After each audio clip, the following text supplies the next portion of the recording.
Welcome to a brand new episode of Girl, Geek, and the Gay, the show that as of yesterday is 1 year old. Wow, really? I know, yeah. We should have done like an anniversary thing.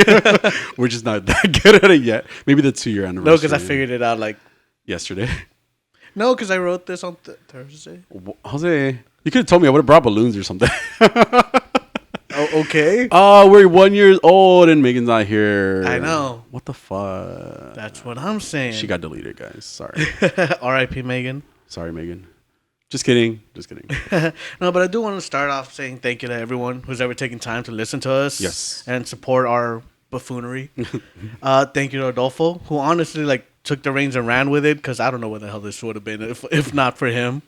And thank you to you. Thank you. Yeah, for showing up and putting as much work in as you do. I try. And I appreciate that. Yeah, and I appreciate you. I feel like we've come a long way since episode 1. Oh, very much so. And it's fun, and that's the way I see it. Honestly, that's the way I see it. Is like, we've had some suggestions about maybe lowering how long the length is of the podcast and stuff like that. But the way I see it is like, I'm just hanging out talking with my buddy, if anything. Yeah. So that's what I appreciate the most. And again, it's a 2-hour show in a week.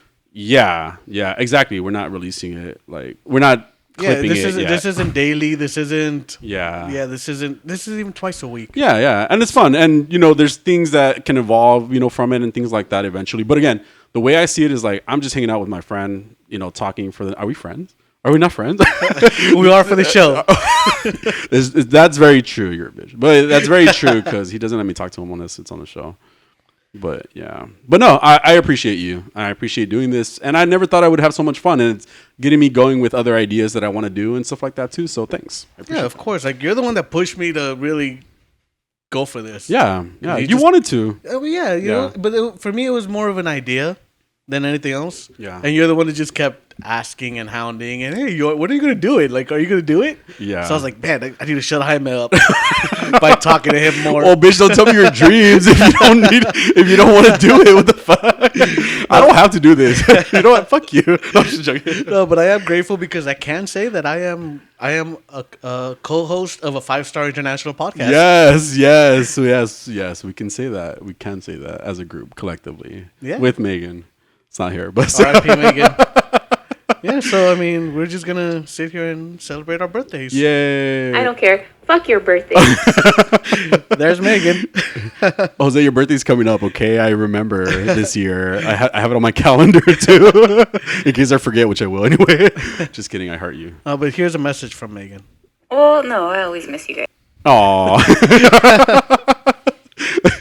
You could have really had something recorded from her and just had her here, but I didn't know it was the anniversary podcast either. But yes, 1 year. I'm so proud of us. I know, that's crazy. I didn't think I'd last this long. Too many more years. That sounded like a remix. Too many more years. You sounded like you had a stroke there. It sounded like when the CD skips. But you yes, sounded drunk. Close enough. All right. How you doing? I am doing okay. How's the whole San Diego thing? I've been out of town and Oh yeah, you had to migrate to get here today. Yeah, well, it wasn't that bad though. I came last night. And when did you get here? This morning. No, I traveled last night back home to come do the podcast because I wanted to do the podcast anyway, but also I don't like San Diego. So the sooner I can not be there, the better. I'm supposed to be there till the 20th, so unfortunately, I won't be here next week. So I'm gonna try to come on Thursday. Why do I keep saying it that way? I'm gonna try to be here Thursday so we can record the show. Adolfo's also off that day. You're off that day. Hopefully Megan's off that day so we can record. I'm not a fan of the city. I feel like there's a lot of very entitled people. I'm sorry if we have a listener. It's one of the 26 in San Diego. It's just not my vibe of a place, I think. What I don't get the most about people is they have so much there's not a lot of traffic in LA, right? Mm-hmm. But they just want to tailgate me anyway, and I'm just I'm already going 75, bitch, in the number 3 lane, not even the fast lane. The fastest lane. I'm in that lane because I'm going far. why the fuck are you tailgating me? Like, get off my ass. Like, it's not necessary. You have these 3 clear ass lanes all around me, and you want to just be behind me the whole time. I get it. I understand. I would want to be behind me too, but get off my ass. People are kind of entitled out there, like I said. But I've actually been enjoying work, like the work part of it. Because I'm in a different market, I'm just kind of like, I feel like I'm helping. How do I say it? Because just I feel more productive, I would say. So that's been the entertaining part. Work. That's weird. Okay. Yeah. I miss my PlayStation. And of course my fiance. I miss my fiance. I love him, But I miss my PlayStation. I can't stop saying that. I got back and I played Evil Dead today, a round of Evil Dead, and I played a round of Dead by Daylight because I miss my video games. How's the new Spider-Man game I gave you? Oh, it's great. It's still sitting very pretty in its box right there. I've been playing Evil Dead. If you would have given this to me 2 months ago, but no, I appreciate it. I will get to it someday. Remember I bought that Guardians of the Galaxy game too? Oh, did you? I never played it. Yeah, it's still sealed. I got it on the Game Pass, on the Xbox Game Pass. Oh, okay. So I downloaded it onto my Xbox One. I don't think it's on my new Xbox yet. Okay. But I never played it. Oh.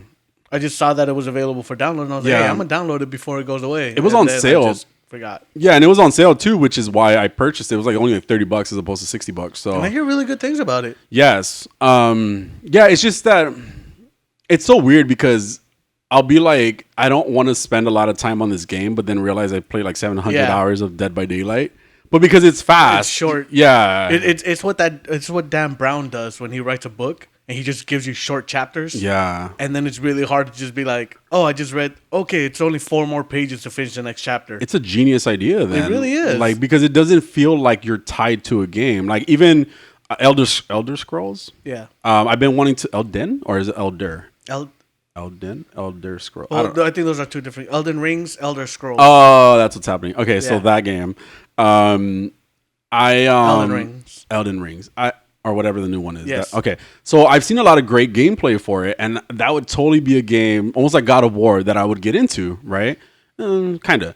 But then I think about how long the game is, and I'm like, I don't want to spend 40 hours playing it. But then again, I've spent like 700 hours playing Dead by Daylight. Yeah. And then I'm sure however many hours now on Evil Dead that I played, it's like, but it doesn't feel as much as tasking, maybe because you can put it down at a certain point, right? Because as opposed to having to play it and trying to get through it, it's like you just play real quick, play a few rounds. It was the same thing with Splatoon. Like it was just rounds. It was an arena style game, and that's it. You get out, you're done. For like you could play like 3 rounds in an hour, and you're good. But it's so simple. It's so to the point that you're like, okay, cool, I can move on to the next thing real quick. So that's been the hard part about playing those type of games. I mean, of course, if God of War comes out, when God of War comes out, I'm gonna do it because I love God of War. I can't help. Like I've played every single God of War that's come out probably twice, and and I love those games so much. That's the only one I can really consider in my head that I would spend a lot of time playing, for sure. So, yeah. Yeah. See, for me, I love story-driven games. Yeah. Like that's definitely my thing. Yeah. Whenever I'm trying to do something that doesn't really require much attention, my go-to is FIFA. You know? Yeah. So just a quick 15-20 minute game, you know? Yeah. And then I'm in and out. Yeah. But I recently finished Dying Light 2. Mm-hmm. The boss fight was so frustrating. Uh-oh. Because it's one of those things where just when you're about to beat him, you get a cutscene, right? And then a different phase of fighting that same boss. And it happens like 4 times. And I was so annoyed because every time I'm like, okay, I'm almost there. Yeah. Then cutscene, and now the boss is running away and I have to chase him. And there's no like save point, right? Like there's no, what do you call it? Oh, yeah, the checkpoints. There's a checkpoint through that 4 phases or whatever? Yeah. Oh, okay. Like if you die, I think I died once. Okay. If you die, you just start over. From the second phase or something. Yeah, from whatever phase you died in. But because there was one where he just runs away, right? And so I ran after him, but he ran into this vat of chemicals, which I ran through, and then it immediately killed me. And I was like, What the hell? Yeah. Yeah. And so that's another thing about Evil Dead is like I've been trying to do the chapters because they have like a solo Single version. player? Yeah. But it's not, it's just more, it feels like more so you can learn the mechanics of the game. And unlock characters, right? And unlock characters. So I haven't been able to unlock any of the characters. I've won a few rounds in the actual gameplay, right? But I haven't been able to unlock any of the characters because I keep dying. And it's like that. Like I thought it was almost over. Like I thought it was like just 3 phases. And I keep dying and it just takes you back to the beginning. Yeah. And I'm like, fuck. Like, and then so I play once and I die right before, well, I don't even know if it's the end because I haven't even gotten through it, right? So I figure maybe there's like 4 different parts of the chapter. And I get to that point and I'm like, I'm a little bit further. And it took me like 20 minutes to get there, and then I die, and I'm like, oh fuck. Yeah. I don't want to spend another time. I'm just play the game, you know, like the regular part of the game. So I haven't unlocked any of the characters yet. I totally understand that. Yeah. That's fair. I wish it had checkpoints, you know. Yeah. Definitely. I think checkpoints are so important. Yeah, because it gets boring doing the same part of the game over and over, especially if you keep dying like right before you're almost there. You Most know? definitely. And you're not even sure. Yeah, I've been running through the SpiderMan, the remaster recently too. And I'm almost done with it, and I'm so excited to finish it because I'm like, oh, once I'm done with that, I can move on to Miles Morales. But then I remembered, oh, like this is the remaster. It's got all the downloadable content on it too. So I think there's like 4 pieces of downloadable content that I could play right after I finish that before going on to Miles Morales. Okay. So I'm just like, I have so much video games to play. That's good. Is it like a lot of like it's a separate Miles Morales story, right? It's not Yes. like just his skin on the character. It's a separate story. Oh, okay, cool. Yeah. That's cool. Yeah, and I'm really excited because the Spider-Man game gives you pretty much every costume throughout the series. Wow, So you cool. could use any costume you want, I except like that. the Venom one, Okay. and that one seems to be more story driven. Oh, okay. Like, You don't get the Venom costume. oh, okay. But they've added stuff like they've added the Andrew Garfield costume. They Yeah. added the Tobey Maguire one. They added the Spider Monkey one Oh yeah. from Far From Home. Spider Monkey one from Far From Home. Yeah, when he's in Italy and he's dressed all in black. Oh, okay. No? At nighttime? It was at nighttime? Or was it Inside Out? When they're like, oh no, that's No Way Home. Oh. Talking about Far From Home, the second one with Mysterio. Oh. No, No, I don't remember it. Well, Maybe I do. I don't know. And they've even got the Spider-Man Noir one. Oh, I like that one. It looks really cool. Yeah. The game is so much fun. Yeah. It really is, and the swinging mechanics on it are fun. Like the whole game is so much fun, and the story is really good. That's cool. It's such a good Spider-Man story. Yeah, I gotta play it now. You really should. I will. Did you ever play Shattered Dimensions? I never did. It was so good. It was so good. There was 4 different Spider-Man across 4 different universes. 2099 Noir, Amazing, and not Superior. It was Amazing Ultimate? and Ultimate. Maybe it was Ultimate. No, not Ultimate, because Ultimate's Miles Morales, right? No. Oh. Anyway, but 2 of them were like basically the same. No, they weren't. One of them had a black suit, but also would go. Anyway, it was just like really like Noir was my favorite one because it was a very stealthy gameplay. Yeah. And the design in the characters, like his villains, the ones you would battle, like it was like Hammerhead, I think that was Hammerhead. Vulture, I think, was also one of like his main, like for Noir, and it was just they were so well designed, and it was kind of like black and white or even kind of sepia. Noir. Yeah, well, yeah, but it was a cool environment. Like it felt really like you were in that, you know. And the other ones were like 2099 was okay. I didn't like the futuristic style of it, but it was cool. That game was really fun. Yeah.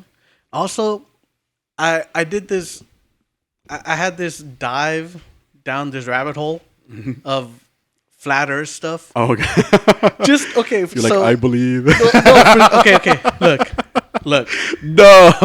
For some reason, I was just like, why do people believe this, right? So I started listening to the arguments, and I can see why they confuse people into believing this. Yeah. Because they're very careful with their language, like what they say and how they say things. Yeah. But it's arguments that fall apart so quick. Yeah. If you really look into it. Yeah. Like Professor Dave Explains on YouTube, great channel. I have learned so much from watching this. But he did a debate where he's talking to this other guy called Flat Earth Dave, Okay. and just he demolished him like quickly. Yeah. And just every minute of like the guy had no arguments, and you know, he'd just be like, "Oh, magnetic dissonance," and he's like, "Do you know what that means?" And well, you know, magnets, and he's like, "What does that like? How is it possible that the sun is supposed to be shining over one whole half of the Earth, and then the moon shines on the other?" But you have places that get 24-hour sunlight in the middle of where everywhere else around it is dark. And he's like, well, that's because of the way light refractors. And he's like, that's not a thing, man. But I love how condescending he is. Yeah. Like, he is such a condescending asshole. Are they like in video format? Yeah. Like they're like 4 videos Yeah. next to it. I think I've seen clips of this on TikTok. Yeah. Yeah. And it's like, he's just such a condescending asshole. I mean, and as he love should it. be to people like Yeah, that. and like he says it at some point because he's like, "Stop!" The flat Earth guy's like, "Stop being a dick." And he goes like, "Stop being a dick to science." Yes. But it's so informative. Yeah. But you know, going down this little rabbit hole, then you know, we went into anti-vax sentiments, right? And he explains vaccines and why people believe what they believe about vaccines. And it's like, oh, okay, well, that makes sense. But then, you know, he, of course, goes on to tell you, like, why that's wrong. Yeah. Or why that's misinterpreted also. So it's very, very entertaining, very interesting. Yeah. You learn so much. I'm sure. Yeah, so that was fun. On Friday? Yeah, so Friday was my plan to write out everything I needed for the show. Yeah. I went to sleep around 3 a.m. Friday, right? Mm-hmm. I woke up at 6 p.m. What the fuck? You were tired. I looked at the clock and I was like, "Oh, please be 6 a.m." Oh, It was not. my God. What the fuck? And it was amazing. Yeah, that's good that you slept, though. I was Because so tired. you were obviously very tired, yes. Yeah, like that. Oh my God, like 15 hours of sleep. Like, whew. Oh my. You've caught up, at least. Oh yeah, I was feeling good. Yeah. Today I only slept 3 hours. You know, to kind of offset that. Yeah. That's how that works, right? Got it. Science, yes. Let's talk about today's show, shall we? Let's talk about it, yeah. All right, so I got news coming up. I got a good amount. Yeah, we'll just say that. Okay. We got Obi-Wan. There was a new episode, and also the premiere of Miss Marvel. Yes. Finally. Yes. After so damn long. Yes. And Pokemon. Yes, it's a Pokemon. All right, there's Pokemon too.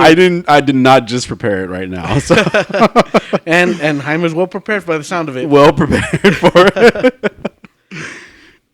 So science is an impressive thing, right? An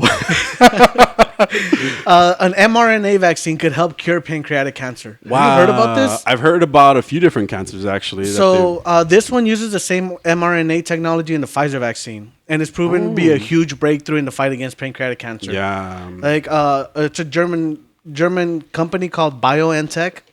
They partnered with Pfizer to develop the COVID shot. Yeah. And over half of their patients have remained cancer-free after receiving the vaccine, Yeah. the shot. Yeah, that's really cool. And, you know, that was the really interesting part about mRNA. mRNA. Oh, my God, dyslexia right now. So many letters. It's because I'm mad. Fuck you. That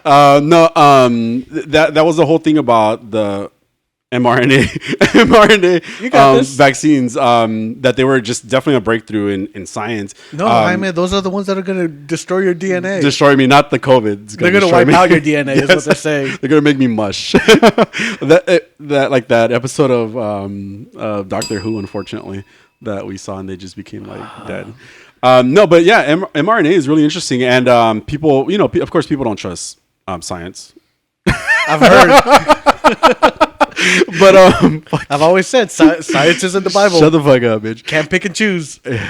Anyway, no, but this is also great news for possibilities with like HIV cures and stuff like that. You know, because it's a first step. Yeah, it's a big step, and that's why it was such a big deal when the COVID vaccines came out with it, because it's never been done before.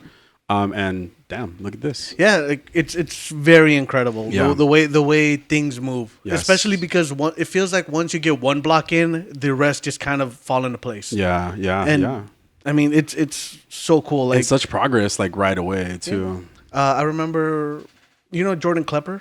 No. No, he's one of the correspondents on the Daily Show.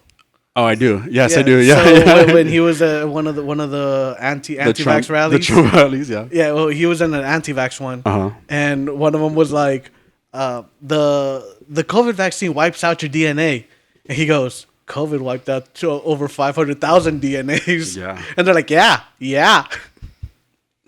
Okay. Those people are so dumb. I just don't even, I'm just thinking in my head, oh my God. Yeah. Because it's always like they get the proof and then there's like some bullshit that they cover up and then they agree with their own stupidity. It's okay. So the way a lot of people do things is that they make up their mind about something. Yeah. And they find data to support that instead of looking at the data and coming up to a conclusion. That's a good point.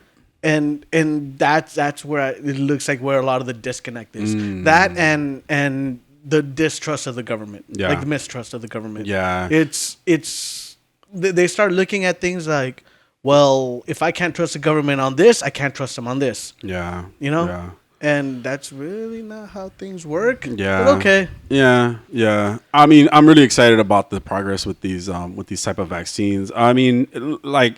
At this point, I mean, we've taken the COVID vaccine, right? Did I take Pfizer? I took Moderna.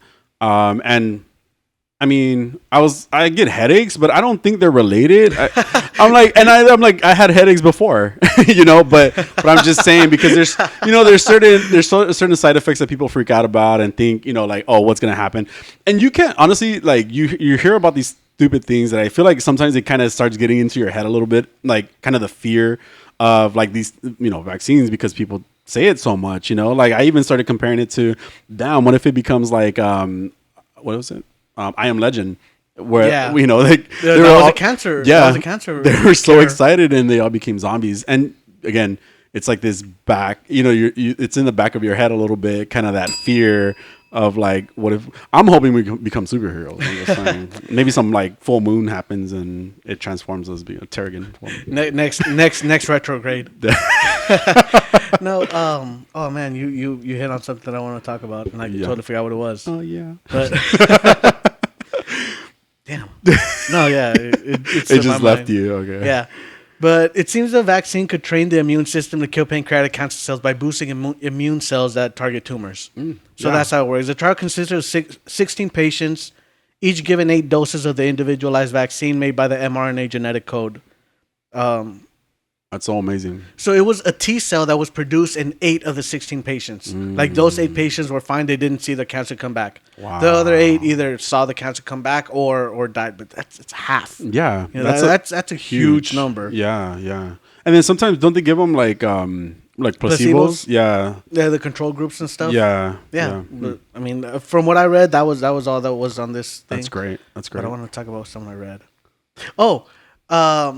Okay, so I today when I woke up, I saw something. Yeah, it was today about how the vaccines are causing cardiomyopathy. Yeah, like inflamed heart.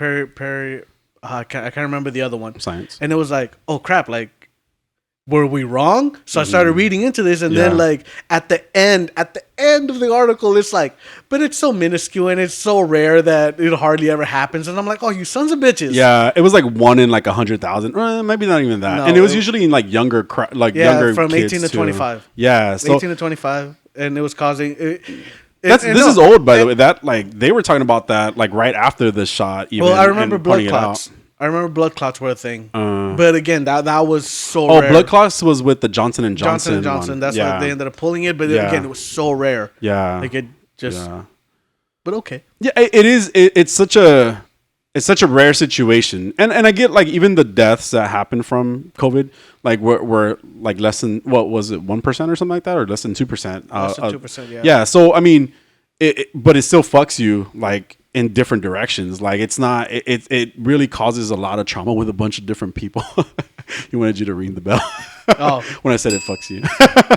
but I mean, and that's the thing, right? You can't just consider the deaths. You have to consider like what happens to your body. And I felt like shit when I got COVID. I felt like shit. So I can't even imagine not being protected and feeling possibly a lot worse, and who knows how I would be right now if I wasn't already like boosted. You wouldn't have headaches. But then I had headaches before, so so somebody cure my headaches. Fuck. So pancreatic cancer is among the leading causes of cancer-related deaths in the U.S. Wow. 90% of patients dying within 2 years of diagnosis. Jesus Christ. Yeah, oh, but- isn't that what Chad Alex Trebek.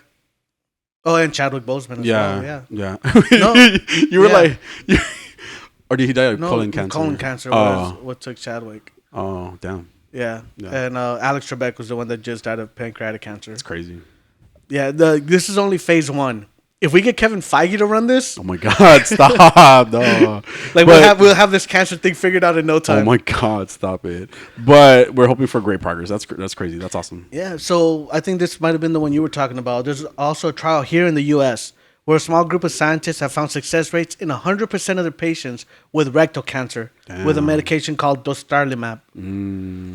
Scientists say that the successful cancer remission seen in every trial patient may be unprecedented for a cancer drug intervention. That's amazing. That's amazing. It reminds me even in the advances that HIV drugs have had, because HIV drugs, like now, if you're undetectable, if you're taking your pill every single day, you're no longer able to transmit it to people. So, I mean, that's crazy how far the progress has come with that too. Because, like back in the 80s. When they were just like, it evolved so quick that you're never going to be able to pin it down, basically. Yeah, in a matter of months, people are just dying, Yep. and it was so crazy. And I mean, I didn't live through that time, but it was always something, being a gay man that still kind of lingers in the back of your head because HIV was really serious. It is still really serious. Very much so. And the good thing though is that because of the progress in science, it's just been dropped down so much that people can't pass it on anymore. So Yeah. crazy. Yeah, so these are preliminary results, but 6 months after the treatment, patients have shown no sign of the cancer. Wow. 3/4 of patients have experienced side effects.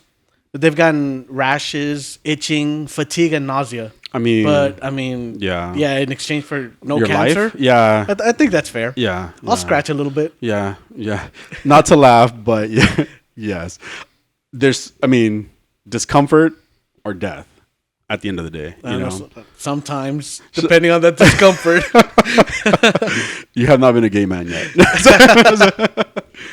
So, sticking with the science thing, they've been doing a great job with reversing the aging process. Oh, yeah. Like this. So they've been using these proteins used to turn adult cells into stem cells to reset cells in mice to earlier versions of themselves. We kind of talked about this. Crazy, yeah. Yeah, so in the team's first breakthrough, old mice with poor eyesight and damaged retinas could suddenly see again, with visions that in time rivaled that of their offspring. Wow. Yeah, so molecular biologist David Sinclair said, it's a permanent reset as far as we can tell.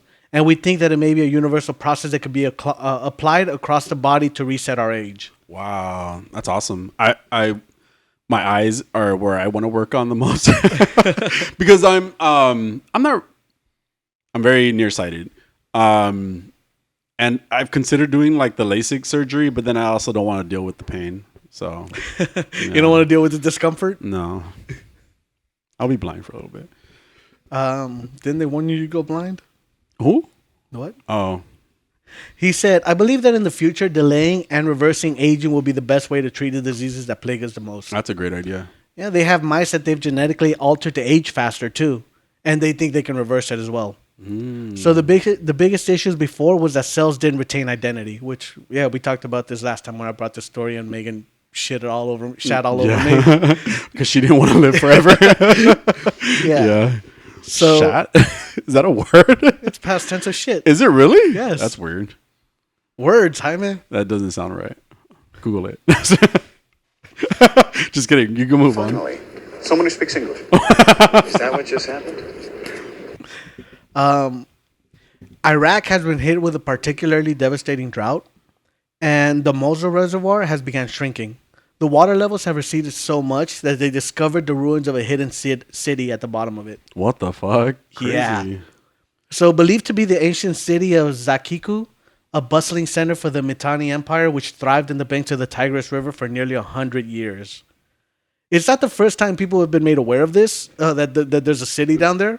So in 2018, waters receded far enough for that scientists were able to see like the top of a palace. Wow. So they kind of marked it, and now the waters have gone down. Like they were able to kind of go in there and see everything. Yeah. So they found a palace fortified with a wall and towers, an industrial complex, and a huge multi-storage building, What the fuck? like dating back to the Mitanni Empire. Wow.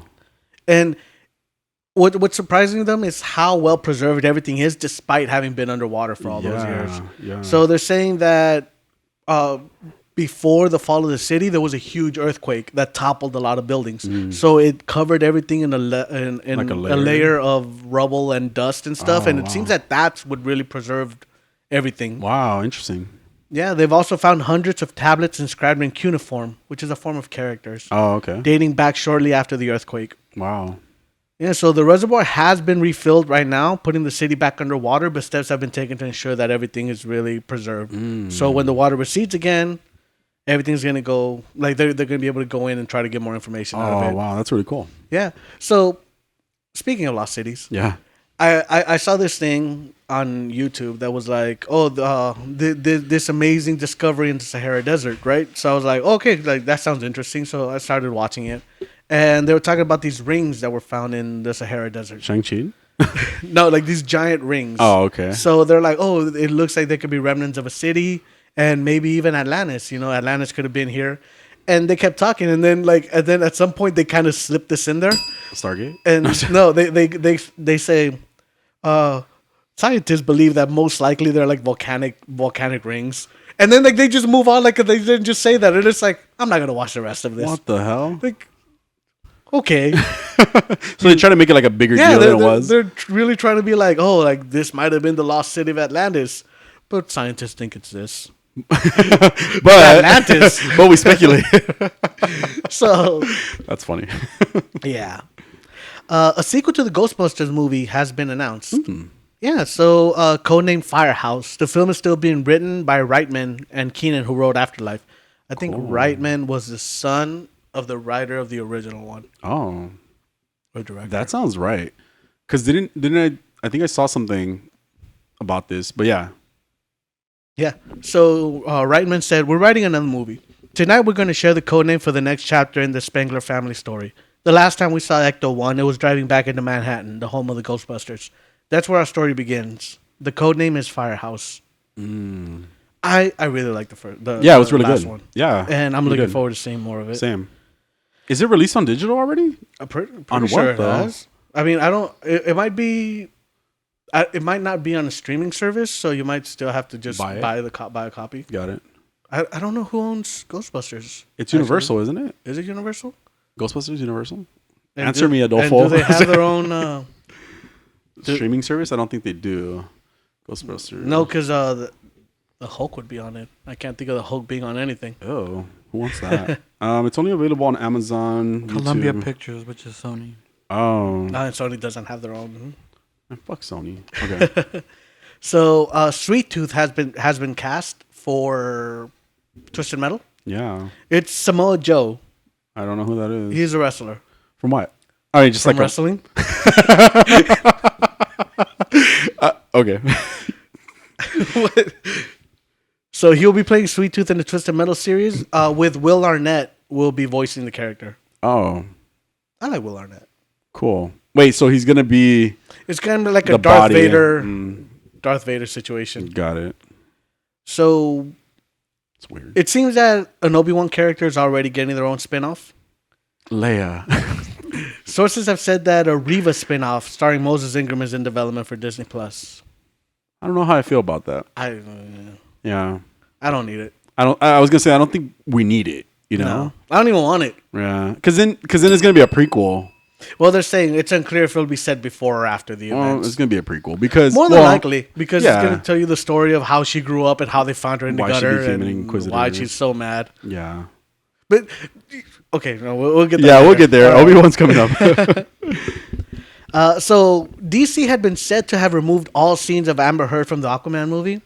There was really nothing else to this other than claims from insiders that said that Mira would die during a birth-giving scene in the beginning of the movie. Oh. Spoilers, I guess. So doesn't that mean that they would have already filmed this scene? Like of her giving birth, or they're not gonna show anything? I don't know. I haven't seen the movie. No, but I'm saying like this would already have been filmed. Yeah. Like if she was giving birth, and she's not gonna be in any movies going forward, they would have already had filmed that type of scene. Maybe, yeah. Oh. I mean, I would imagine so that scene would have been filmed, but I know that she had mentioned that a scene of her of one of her fights had been cut. So, But now, there are claims that WB's recently held a screening of the film, and that Hurt's role was actually increased and not decreased in Aquaman. So people are saying that Mira is in approximately 20 to 25 minutes of the movie instead of the reported 10. Walter Hamada had testified that in the trial, and he said that they had considered recasting her, not because of the trial, but because of her lack of chemistry with Fishman. Jason Momoa. Jason Momoa. I know names. They said they had to do heavy editing to make their scenes together work, just because she didn't have any chemistry with him. Isn't that something that you do in like auditioning though? Like, wouldn't they put you to practice with that person and see what kind of chemistry you have with that person? That's what I would have thought. Was done. I'm not. I don't do this for a business, but just thinking. Yeah, maybe they just think that enough time will pass because the movie's doing another 9 months. So maybe they just think enough time will pass that they just forget everything. I get it. She in the trial before it ended, she was comparing herself, or she had compared herself at a certain point to like Gal Gadot, whatever. And even Jason Momoa, like supposedly in the popularity, like there's like a special scale they use in their business. And they were like, no. Anyway, but yeah. I saw that they had a petition to have Blake Lively replace her. Blake Lively. And I was like, Ryan Reynolds' wife. Oh. And I was like, hey, I said that on the show. Oh, did you? Oh, somebody heard you. That one person. Somebody listens. Yeah. Professional garbage person Ezra Miller is back in the news. Yes. This is crazy. This time with the parents of Tokata Iron Eyes, saying that the actor is putting their teenage daughter in danger. Oh, wait. That's not what I heard. That's not what I... Well, actually, I pulled up an article about it, too, right now. Well, what do you got? By Ezra Miller, that he cannot be located to be served. You didn't hear about this? I didn't hear about that. So, yeah, like, he's pretty much eluding the authorities, or evading the authorities, I guess. They can't locate him in the grooming case. He's quick. The Flash. But aside from that, he's trash. But yeah, he can't be located right now. So the grooming case, which is what I'm talking about right now. So, yeah. So Miller and Tokata's friendship started back when she was 12 and Miller was 23, and continued to this day. Parents allege that Miller is responsible for bruises on her daughter's body, as well as insisting that Tokata change her name. Which, I mean, Tokata Iron Eyes, I get it. What? The insistence of her name change. Oh. Like, in documents obtained by TMZ, the parents of the 17-year-old Tokata said Ezra uses violence, intimidations, threats of violence, fear, paranoia, delusions, and drugs to hold sway over our young adolescent daughter, Tokata. Damn. Tokata put out a statement through her Instagram. It's a little lengthy, but it's... Oh, were you going to say something? I'm just curious, like, how come... I don't know the specifics of the situation, but, like, why didn't the parents like intervene between 12 and 17? I have no idea. Okay. I was just curious, like, where they were or what was happening. I don't know. But so here's Tokata's statement. Again, it's a little long, but I think it's important to read, to listen to her verbiage. Yeah, of course. I'd like to make a statement to acknowledge the tragedy that is the narrative of the general public and the assumptions made on my behalf by my family and friends regarding my stability and otherwise. I dropped out of Bard 5 months ago. My friend and comrade William passed shortly thereafter. My mind was incredibly impacted and I've needed space and time for the processing of grief. My comrade Ezra Miller, for the entirety of the aforementioned era, has provided loving support and invaluable protection throughout this period of loss. I am in no way or under any circumstance have I ever been during my short-lived adulthood in need of a conservatorship. My father and his allegations hold no weight and are frankly transphobic, and based on the notion that I am somehow incapable of coherent thought or opposing opinions to those of my own kindred, worrying about me and my well-being. I am now aware of the severity of emotional and psychological manipulation I was made to endure while in my parents' home. I am an adult and I deserve to feel authority in my own body. I am tired of wondering whether or not cops will show up to section me on a daily basis. I have decided upon a therapist and am excited to now engage in conversation with a mental health professional about my anxiety and probable depression. It is no one's business. My choices are my own. And as to the nature of police intervention in my case, it is unnecessary and it was a waste of time and resource. This bout of blatant betrayal and toxicity my parents and others have chosen to punish me with has been desperately embarrassing and traumatically life-altering. Relationships in my life have been grossly affected, some detrimentally so. This behavior is unacceptable and needs to be called out. Wow. I just that she sounds Brainwashed? groomed. Yeah, Yeah. Like there is no real other way to put it. Like, Yeah. And it's a very like sensitive subject too, yeah, you know, oh, very because much so. it just remember I was telling you about that religious movie that we saw where Yes. they were praying the The fat away too. gemstones? In relation, kind of, yeah. Great show. Watch it. You told me that. It was kind of the same. One of the it might have been a different religious show. No, but one of the daughters of one of the people they were interviewing, she had been kind of brainwashed into getting into the religion and stuff like that as well. So it sounds very much like that. I think once somebody's an adult, what can you do? You know, like what can you really do? And you can't force them to be, because she's how old is she 17. now? Oh, yeah. Because she 17. says, because she mentioned her adulthood, so she's technically not an adult yet, right? So okay, this is kind of beyond me. I would say it's a very strange situation. But Ezra Miller kind of dodging being Authorities? served. Yeah, that's kind of weird. Yeah, I saw this thing. He knows something's wrong, or they know something's of wrong. course. Yeah. I saw this thing that said that the first step to brainwashing somebody is to make them believe they've already been brainwashed By somebody else. by anything Essentially. else. Oh, okay. Like, which is how we get a lot of the anti-vax sentiment now. Yeah. You know, And you get that whole the government's been lying to you. The government brainwashed you. Yeah. So now you're a little more susceptible to being like, oh, you have the truth. What is the truth? You know, and then you're more receptive to it. Yeah. Crazy. Yeah, it's sad. Yeah. Honestly. On top of that, like again, just what a mess for WB. On top of that, you know, like on top of that, and mind you, this situation is terrible, right? But it's just somehow I meant to say DC, WB, whatever. Like well, it's Warner Brothers. Yeah, it just because Ezra Miller is in the Flash. Fantastic Beast. we could have just Flash. had Grant Gustin. Is that his name? Grant Yes. Gustin as Flash in the movies, but I've been saying that anyway. So Cyborg is back at it again. Cyborg? Cyborg, What's that? Cyborg. Oh my god! Still, This little prick. So with news of Toby Emmerich leaving his role in Warner Brothers, Ray Fisher tweeted, "May we never see the likes of Toby Emmerich again.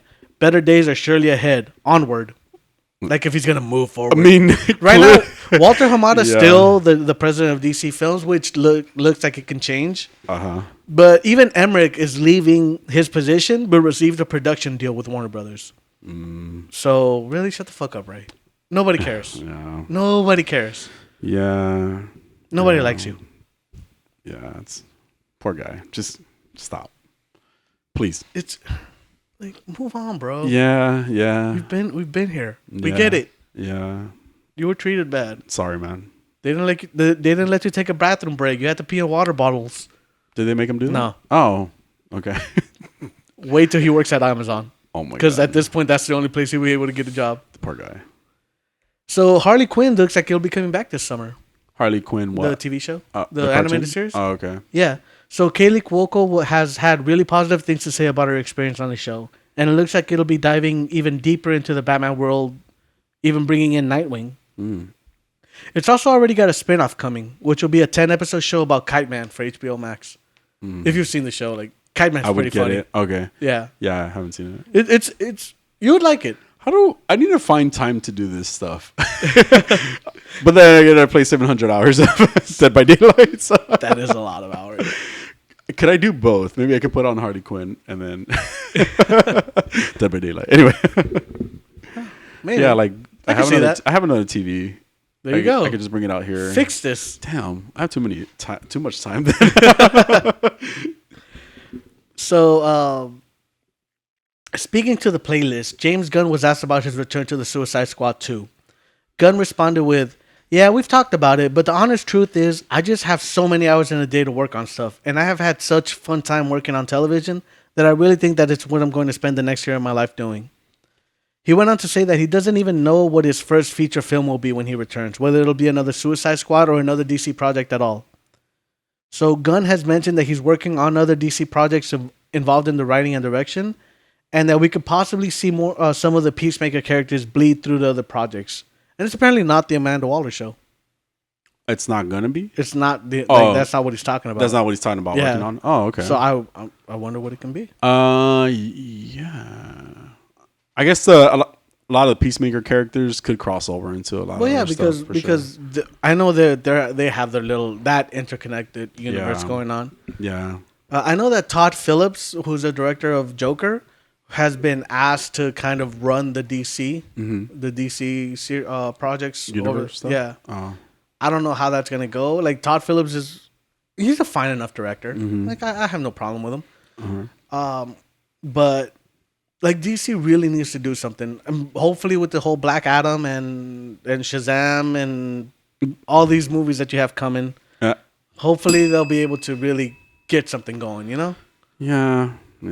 Black Adam. It just the issue that I have with Black Adam is it kind of reminds me of like what Sony's trying to do with like Morbius, Yeah, I agree. Yeah, like we don't need a Black Adam movie. I totally agree. And then like and then the whole hierarchy of DC characters or whatever it was that they were spieling about a lot.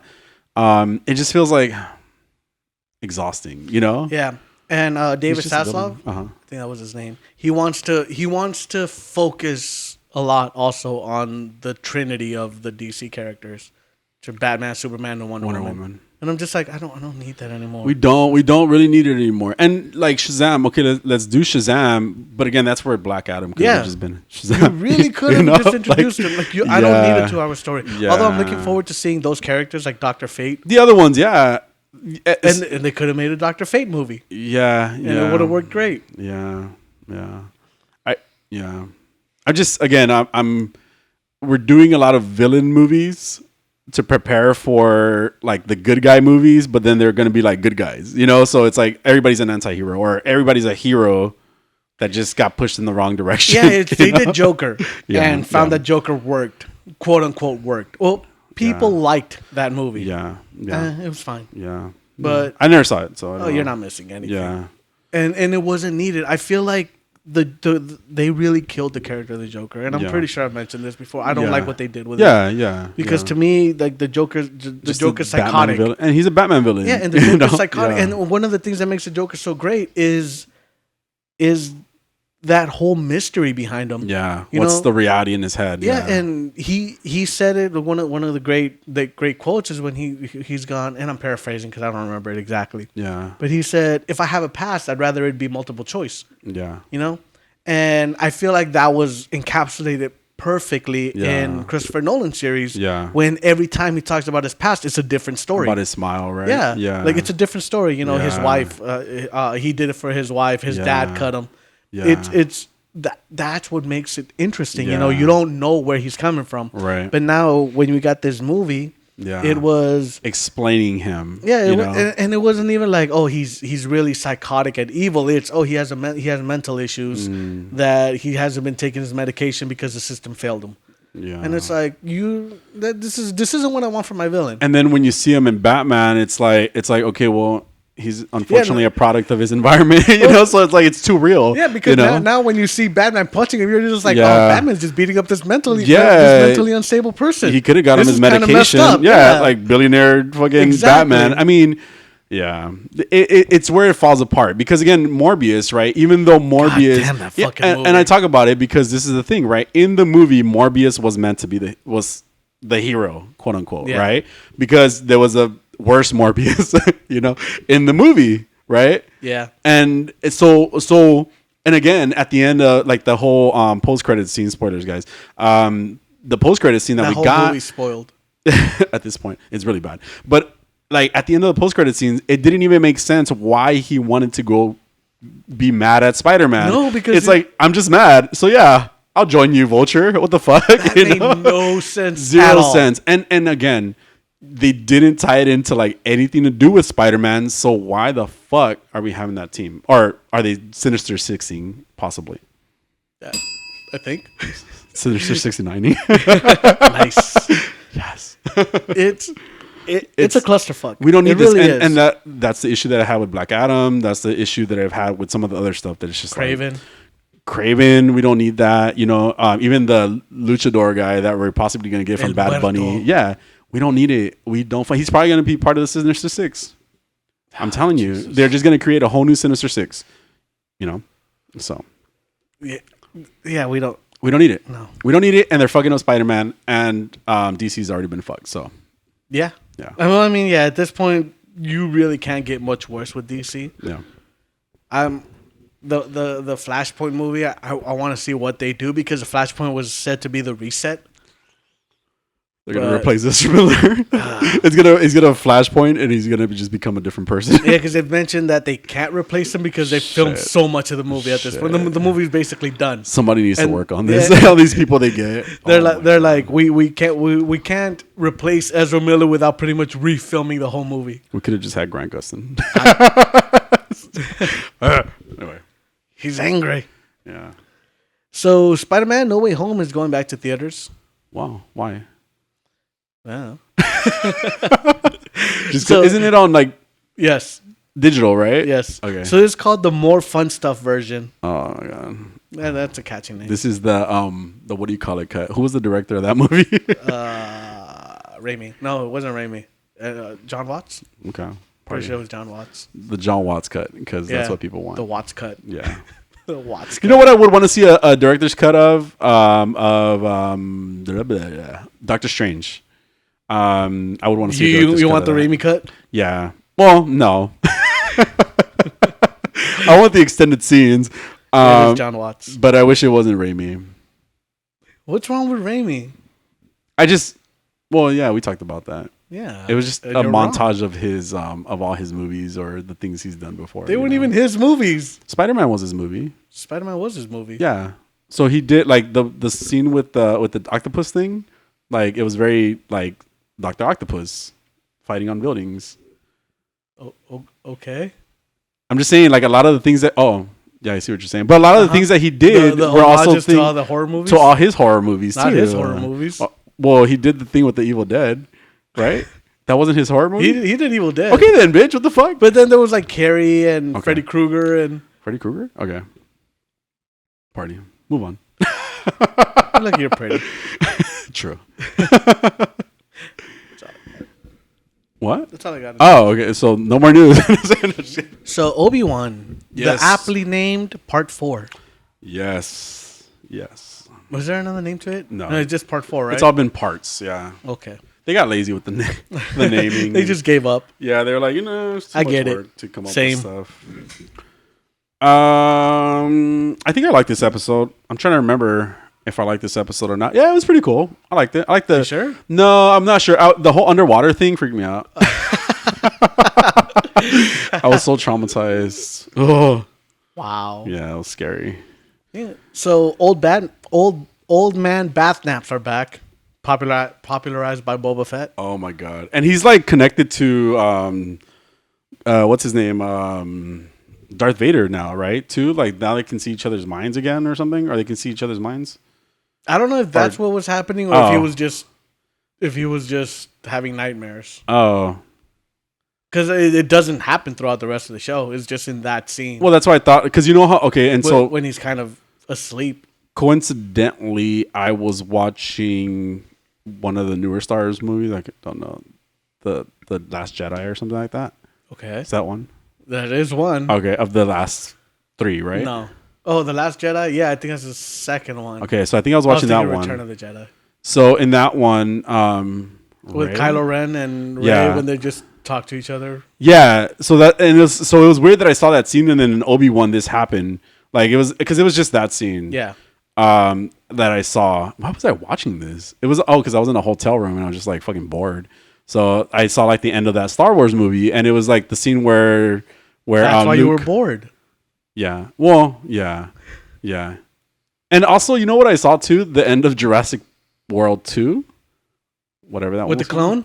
Did you see that was the a clone? Was it the little girl? Yes. She was a clone of who? Yes, of some other woman. of the other woman, like the main woman. I don't know her Not name. the main woman. Oh, well, so I just saw the end, so I didn't hear anything about a clone. I just saw her save the dinosaurs. That movie, that ending part of that movie was That whole movie's not good. and I only saw the ending part. That movie, and I was not like, good. this is bad. And what I'm not liking, and we're gonna go off on a tangent real quick about Jurassic World. I get nostalgia. I understand. I'm all for it sometimes. No, I'm not. I'm very rarely all for it because what happens is that you start just doing the same thing over and over in every single fucking movie. Mm-hmm. So in this one, he's doing the whole like blue thing with the raptor, and it's gonna happen again in the next fucking movie with a fucking T-Rex. Mm-hmm. Somehow, I don't understand how like now he can control T-Rexes just by holding his hand. Does he have special powers? Is that something I've missed? Man. Oh, okay. So why does he keep fucking doing it? Because it works? With Blue, the raptor. I don't fucking know, man. Okay. Those movies are not good. I'll watch them. How? I will watch them. You know, it just came out, by the way, right? Oh, the new one. That's yes. Right. So you will watch I will watch them because of the dinosaurs. Oh, the Apple TV has this cool, the prehistoric planet. Okay. Have you seen it? No. Oh, it's so cool. Like the graphics are so cool, but they just go back and talk about dinosaurs. And it looks so cool. That sounds cool. The underwater stuff scares the shit out of me because fuck that. See? No. But this isn't just being underwater. This is being underwater with dinosaurs. But just being underwater with things in general are scary. Because I've always said. How's that not traumatizing to people? Because I've always said, even if I could swim, everything in the water swims faster than I do. That reminds me of one time we went to the beach with my nephews, and I was like, look, guys, don't go in too far. I'm going to try to save you. But I'm not guaranteeing anything. In fact, I might lose myself in the process. I'm going to try. I'm being realistic. I'm going to try. I will try to save you.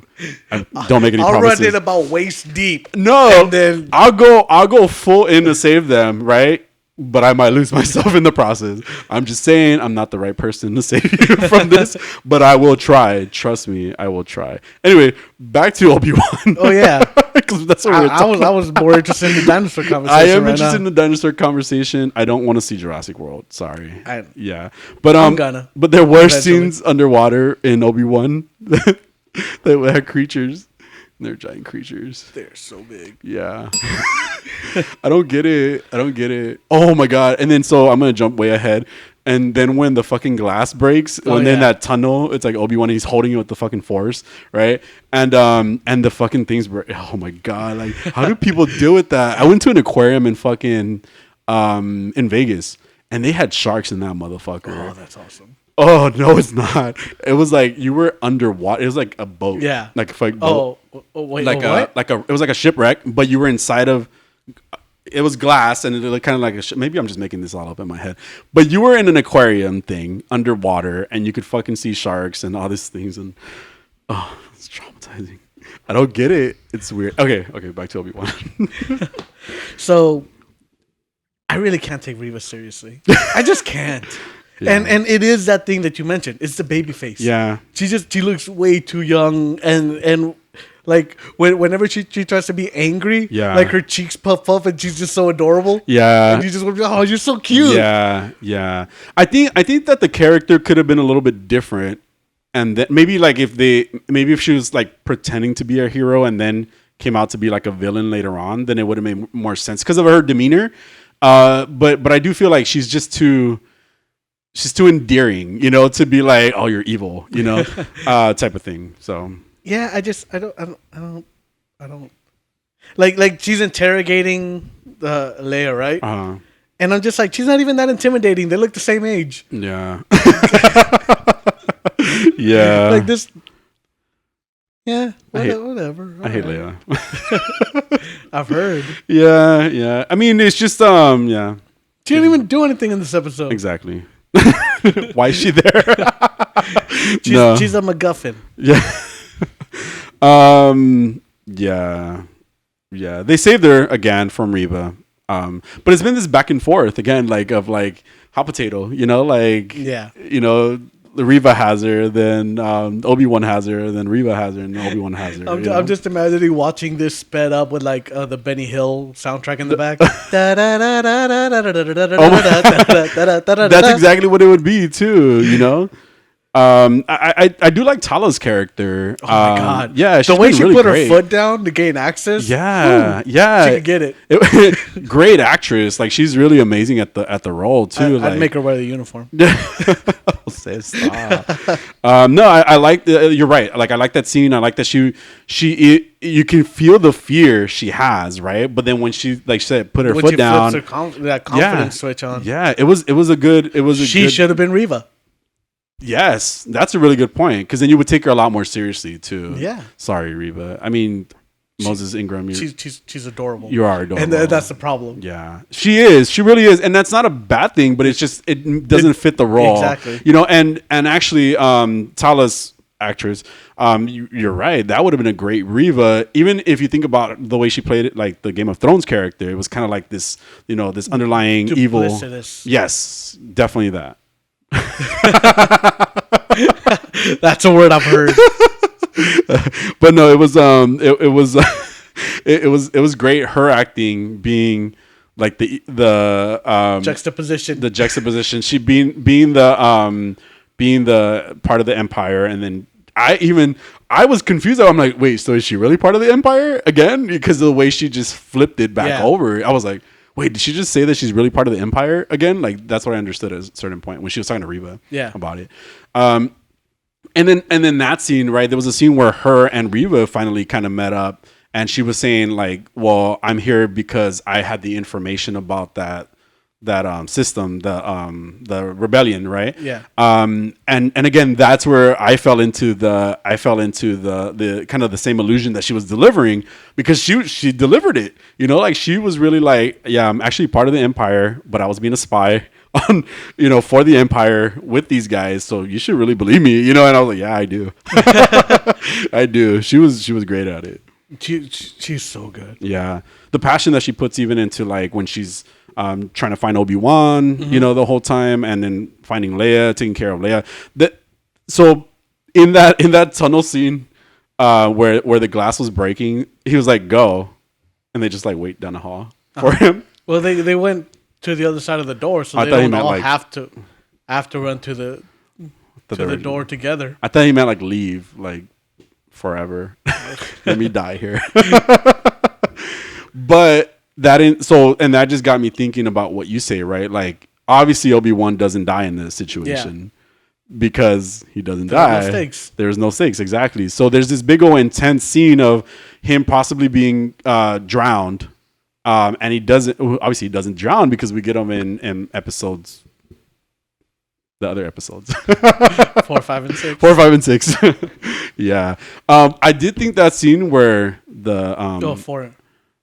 Not he's 5 and 6. But he's in 6 because he comes back as a ghost. Oh yeah. Yeah. Well, but he's already dead. He's a ghost. The fuck. But he was dead. in it, right? I mean, but he's already dead, so it doesn't matter if he died. Oh, you're right. That's a good point. Bastard. No, so I did think that scene where the clones like were all drowned. Mm-hmm. I thought that was a pretty crazy scene. Yeah, like it was well shot in my opinion, because it was just like a bunch of floating. It was creepy. You would not watch the BioShock show then, would you? I would probably watch it. But I played BioShock and BioShock is such a great game. So much water. Yeah. But that is so beautiful. Like you're running around those tunnels and you can just look up and see a whale. Maybe that's why I never completed the game. A whale? Fuck. Dude, it was a fucking massive. I've been in boats and I've seen like just the backside of whales. And I'm freaking out. You know what else I've seen? I've seen like sea lions and I was like, what the fuck is that, alien? You see what? Sea lions? Oh, sea lions. Yeah. So they look very like the xenomorphs from I did not see it that way, but if you think about it, right? They're shiny, glossy, they're black, you know, like xenomorphs in water. I mean, you're not wrong. Yeah. Marine creatures honestly terrify the hell out of me. See? I think it's beautiful, but holy shit, man. Like, nah. Especially people that go whale watching. Yeah. I'm just like, bro, you're a bath toy. Have you ever seen people in like canoes or whatever they're called? Like fucking they're like paddleboarding or paddling in kayaking? the kayaking. There you go, canoes. What the fuck? Anyway, they're kayaking, and then the whales are getting closer and flipping shit over. Like, bitch, what are you doing here? I would shit myself. Oh my god, I would. I would literally shit myself. I'm freaking. Even watching the videos of that shit happening freaks me the fuck out. Yeah, like there have been. I remember there was this video. I think it was a video of like a helicopter or a drone maybe, and they're recording somebody in like a kayak, and under it you just see the big shadow of the goddamn whale. No, I'm living nightmares right now. I understand that whales don't eat humans. I don't give a fuck. I understand that sharks don't eat humans. Yeah, but no, I understand. No, dolphins don't eat people. No, either. Dolphins are they do worse things to you. Oh my god, stop! I have heard about that, but King of the Hill actually. King of the Hill too, yeah. That was his fault. Yeah. No, because I remember recently there was that story of the whale that swallowed the swimmer. Okay. And then like spat him out because it wasn't food. Yeah, but that's the whales just open their mouth and whatever gets in there gets in there. Yeah, it's your choice to be there or not. I had an ex-girlfriend like that. Oh my! Wow. Okay. Yeah. So we learned that this isn't really a fortress or a training camp. It's more of like a tomb. They call it a tomb, an underwater tomb. So who were were those people just part of the rebellion? Is that what they were? I don't know because what it reminded me of was like a museum type thing. Yeah. Where they're holding life or different life forms from different parts of the galaxies. Oh, like thing. In Guardians of the Galaxy with what's his name? The Watcher. No, not the Watcher. The Collector. The Collector. Yes. Yeah, I got that same vibe. Superman-y. Because in the Fortress of Solitude, how he has that little zoo, kind of. And like even Han Solo got crystallized or some shit like that, or carbonized, whatever. So that's what it kind of reminded me of. And then I started thinking, okay, are these Jedi? Are they Jedi? Because I have no idea. What would have? I feel like that's what they're going with, right? Like that was actually supposed to be like Jedis or people who were Force sensitive, right? Because they have been mentioning Force sensitive a lot in this episode, so I kind of caught on to it more. But they even had like a little kid. Was that the kid from that first episode or second episode? Oh, was it? Because like it just hit me right now. That's a good point. Because I was like, who was that kid? The helmet just reminded me of the Inquisitor's helmet. So that's why I was like, is that his kid? But then maybe you're right. Maybe it was the kid. Maybe I wonder. You know what would have made it? What would have made more sense? Because they kind of focus on that one Jedi in the first episode. So instead of hanging him, they should have just showed him in the. Was that his mom then? The woman that we saw? I don't know. Oh, now we got to go back and watch it. Do we though? No. But maybe they're just freezing Jedis. Oh, but maybe that's what they do. Maybe they freeze them and then turn them evil to make them Inquisitors. Spoilers. But no, I thought that scene was crazy. Like, obviously, there's a reason why Obi-Wan found this, and it was a really cool scene. Like, it was super dark at first, and then you start seeing, like, to the left of him, there's like this glowing orangey light, and there's a person inside of it.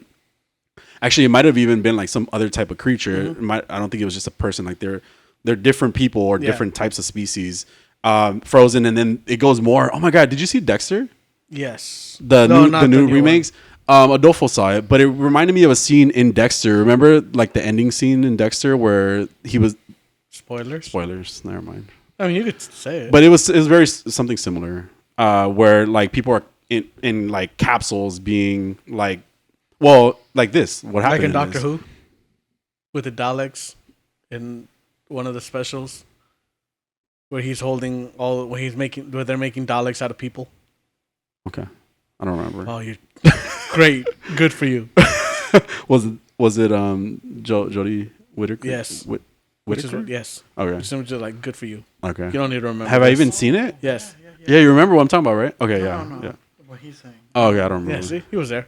Cool. I wasn't. I fucking wasn't there. Apparently, we talked about this. It was one of the last episodes when she sees all the Daleks and she's like, "Oh, they're making Daleks out of everybody" or something like that. But they liquefied them. It was one of the new. Yeah, but they were keeping people in those kind of capsules, kind of like suspended states. Okay. You're not missing anything. I don't remember it. Go, So good yeah, for you. obviously not. Honestly, good for you. So I've missed it. Anyway. But I remember that scene from Dexter too. That is very similar. Yeah. Okay. Cool.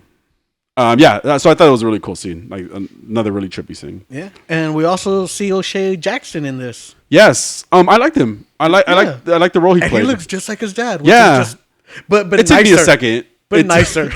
Yeah. Like he doesn't have that angry face. that his dad just has. Yeah. Have you seen? Oh, what is it? Like, it's one of the late night shows. But they have Ice Cube just say nice things, but with his Ice Cube face. He looks angry. Yeah. No, It's I haven't seen it. Reva. Yes. Oh, Reva's adorable. I can't take her seriously. Yeah, I get when you. she's trying to be tough, I'm just like, oh, you're so cute. Yeah, I did really like the scene when they were helping. On that note, though, they were helping. They were escaping, right? They were hiding, and they hadn't found them yet. And then she comes out, and she's like, "A traitor," right? And then she says, "A child and an old man," you know. And so I thought that scene was really good. Like I thought she played that really well. We weren't looking at her though. Yeah, you're right. You could just hear her voice. Yeah, just hear her voice. So, but I thought that scene was really cool. That whole scene, and it got to a point where like they were saved anyway, right? They were about to be killed by all these stormtroopers, and two of the ships came in who were part of Homie's group, right? Yes. The rebellion. They're the rebellion, right? Or who are they? They're some sort of rebellion. All right, so they were part of the same group, and so I honestly thought they were going to kill Tala in this scene.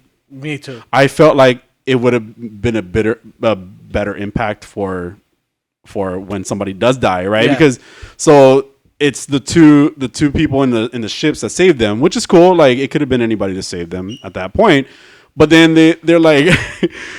There's this guy Wade who's just shooting at the stormtroopers and at Reva, and he's taking them all out. And then Obi-Wan and the group take off. Right, the other group take off, and she's like, "Hey, I don't remember the girl's name that was flying that shit," but she goes, "Wait, let's go."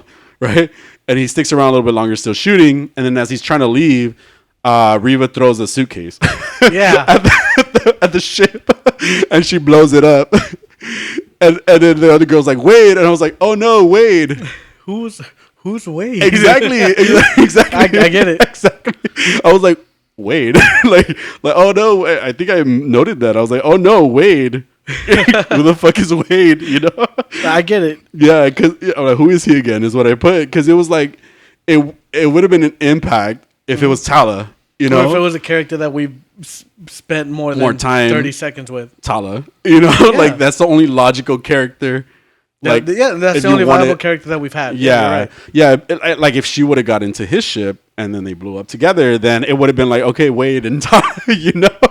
But it was just Wade, and I don't even remember what Wade really looks like without the goggles, because I didn't recognize him. Yeah, I was like, who the fuck is she flying the other ship? And then there was Wade, and he got killed.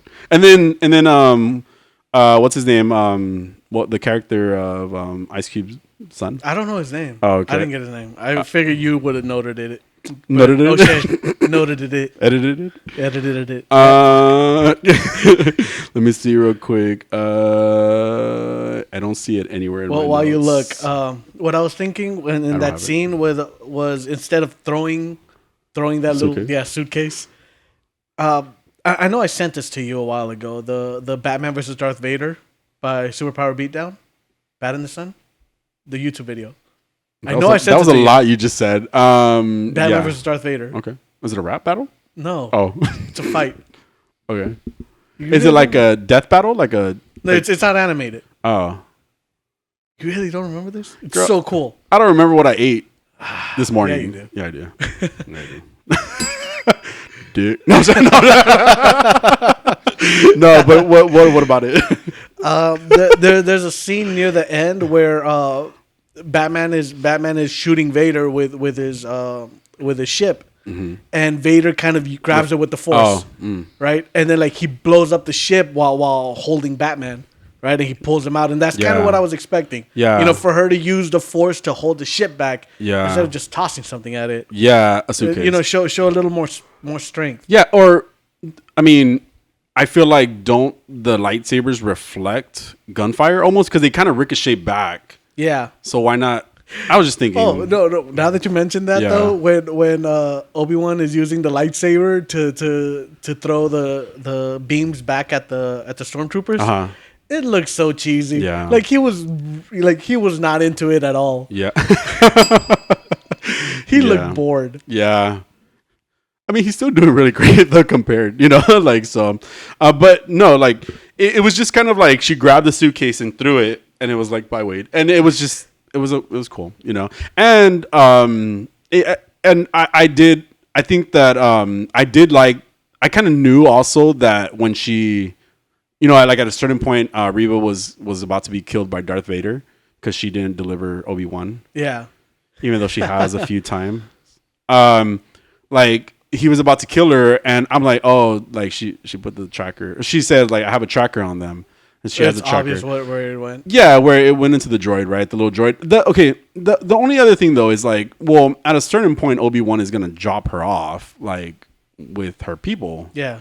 So Obi-Wan will still be free, and Obi-Wan is the ultimate goal. But no, Obi-Wan's gonna keep the kid. Like the whole time, because that's as long as the plot needs him to. Yeah, and then even she said that though. She was like, "Well, wherever Obi-Wan goes, the tracker will be with him." Yeah, but there's a point where he drops her off, and then you're not going to be able to get her anymore because the family's going to be protecting her. Yeah, and the family's part of the Empire too. Yeah. Oh, they were upset at her for having taken the kid in the first place. And then Obi-Wan, Obi-Wan is the ultimate goal. It's not even Leia; it's Obi-Wan. Exactly. So. It was kind of like, I was just kind of like, you didn't do it right. You tried. And then Darth Vader was just like, okay, cool. You're right. They put you down. Yeah. that part really did kind of undermine him because he comes in all tough like, I'm going to kill you. You failed me. Oh, yeah. I didn't know that. Yeah. You should have told me about this. My bad, dog. You should have told me. You should have led with that. Have you seen, and that reminded me, there's this video online. There's this guy who's he's paralyzed from his legs down, and he's in a specialized bike, like kind of going through like a foresty area almost, but it's like a biking path, right? And oh my god, this is fucked up. There's two people on the side, and he greets them because he thought they were greeting him. Yeah, and they're like, "What are you doing, man? Why are you riding that thing through the path?" He was like, "'Cause I'm paralyzed," like he was like, it's a specialized bike, like it's because I'm paralyzed, and then the guy was still kind of going off on him about like, why is he riding that? Like, I guess it was motorized, and he's like, why are you riding that? Right? He goes, you know the rules. Why are you doing that? He goes, because I'm paralyzed. I can't ride like a regular bike. And his wife was like, you should have led with that. And then she was like, is this your husband? Like wow, what a class act, But it reminded me of that because I said that right now. Yeah. Assholes. That happened. But yeah, this was a good episode overall. It was, and oh my god, Tala. Tala was great. Very much so. Yes. Yeah. I like this episode more with Tala in it because I feel like we got to see a lot more in it. I don't know. In the previous episode, for some reason, I was just kind of like, oh, she's just there. But in this one, she stood out quite a bit more because of her empire-ness and then her rebelliousness. Yeah. Yeah. And I think it also makes sense that, she didn't join the Empire to be a spy, that she saw what the Empire was becoming, and that's what turned her. Yeah, that's interesting. Yeah. Facts. Yeah. Yeah, we got to fix stuff. Yeah. People could look at their politics and be like, hey, this isn't what I thought it was. Yeah. And change them. Yeah. Who knew? We're learning a lot. From Star Wars. Yeah. Well, some of us. All right, so before we get started on this review for Ms. Marvel, I do have a little Ms. Marvel story. So, Ms. Marvel has been review bombed into being the MCU's lowest scoring show on IMDb. What the fuck? People are assholes. It has a 97% on Rotten Tomatoes, best reviewed show on Disney Plus, and it is the lowest MCU series on IMDb based on user ratings. It currently sits at a 6.6 out of 10. Oh, on IMDb. Yeah, on IMDb. Okay, got it. Okay. So people are saying shitty things about it. Oh yeah, well, it's the show that has the second most amount of 1-star reviews. Well, sorry. The show that has the second most amount of 1-star reviews is Moon Knight with 4.8%, right? That's like the second lowest rated show. Ms. Marvel currently has 22.2% of people who just put a 1-star. What are people saying? Like no comments. Like just 1 star. 1 star. Yeah. They're just being shitty people. Yep. Right. Got it. Well, because of obvious reasons, you know. Yeah, and if you took away the show, the shitty the 1 star ratings, like Yeah. it would be the highest rated show already. Oh wow, yeah, that's crazy. Because people aren't doing it. Obviously, people are doing it maliciously. You Yeah, know? oh, definitely. Like there's a bunch She's of brown. She is brown. She's Pakistani. You know, like that alone. You know, unfortunately, people just are ignorant about. You know, and she's a young girl, a brown girl, like we said. You know, there's just so much. There's so much animosity for no reason. You know. COVID should have just taken us all out. Not all of us. All of us. Just the shit people. And more of the shit people, I should say. Well, there's way too many. So just No, Asteroid. stop. I like living. I like Miss Marvel. So, and are we getting into the show now? Okay. Generation Y. Yes. Season 1, episode 1, Generation Y, like you said. Yes. WHY. Yeah. Oh, you're spelling it for the Yeah. audience. I'm like, Well, what spelling it? What the fuck? I have it right I here. assume you know how to say. So I'm gonna say I like this show. I saw it twice. I saw it once with my niece, and my sister and a friend. So we were all hanging out watching it. It's a little more difficult to watch things with other people. Oh, yeah. Because especially my niece, she's like 3 years old and bouncing off of walls. You know, I love her. She's so cute. So Shout out to sassy. Killa. I'll put her down. Oh my god, no. Okay, shot caller. No. Funny thing you say that about like giving her tequila. I was drinking. I don't even remember what I was drinking. It was a margarita mix and with orange juice. And so she wanted water at a certain point because she was coughing, right? And I didn't have water, so I almost accidentally handed her the glass. I was like, "What the fuck is wrong with me?" Like, this is why I'm not a parent. But back to the show. It's and spoilers ahead, guys. But I really well, I enjoyed it in a different way, I would say, because I feel like we've gotten a lot of like darker stuff from Marvel stuff, and I thought this one was just like, it was cute, it was funny, like when it needed to be funny. There were certain things that I liked, and I felt like I was really getting a story of the 16-year-old girl who, like, you know, discovered powers, you know, on her own. And I thought for what it was, I liked it. You know, I'm also really open-minded, you know, to the show as well. Shut the fuck up. I didn't say anything. You made a face. I didn't know where you were going. It's my face. Like, no way. You are? Bitch. No, but I thought it was cute. I thought it was what it was supposed to be. And I think at first I went into it thinking that like it needed to be a little bit more serious. But then when I watched it again the second time, I was like, I like this show. It's funny. It's cute, you know? What are your initial feelings about the show? Did you hate it? This fucking show. Did you hate it? I actually really enjoy the show. Oh, okay, good. I love the camera work on it. Just those uncut scenes. Yeah. Like they served really well. Yeah. Because it was it was just like one shot. where it was Okay. just one shot. Yeah. Because like following her, Yeah. either just talking to her family. Yeah. And it's a lot of conversations that I've heard or I've had with my own family. You know? Yeah. Like, Yeah. It all seems so familiar. Did the language thing bother you? Because I was curious about, like, you know how they were going in and out of like speaking Arabic? Is that what they speak? Urdu. Oh, okay. Urdu. Because why did she say her name? It said her name in Arab. Yeah, but I remember when he's talking about Zuzu, he's like, I even taught her to speak Urdu. Oh, okay, cool. Yeah, I didn't know what the language was. But how did you feel about the transitions between the languages? I can read What does that mean? that. Well, if it had subtitles, I know what they were saying. Oh, okay. If they didn't, I know that I wasn't meant to understand what they were saying unless I Yeah. spoke the language. Got it. I had no issues with it. The reason I was asking about that is because you have an issue when like they were speaking Spanish. But see, It wasn't as organic. It was more organic. No, I mean, because in her the other parents shows. doing it. Yeah. Like my mom does it, Yeah. and I know that. Like my mom would randomly start to talk to me in English, and I'm just like, don't do that, mom. I can't understand you. Yeah. But no, I felt like it was organic. Cool. It didn't seem like it was forced in. It didn't seem like they were just like, oh look, she speaks this language here. Yeah. Like, so yeah, it felt natural. Yeah, cool. Like I had no issues with it here. I like that. Like I like the, like, for example, what was it?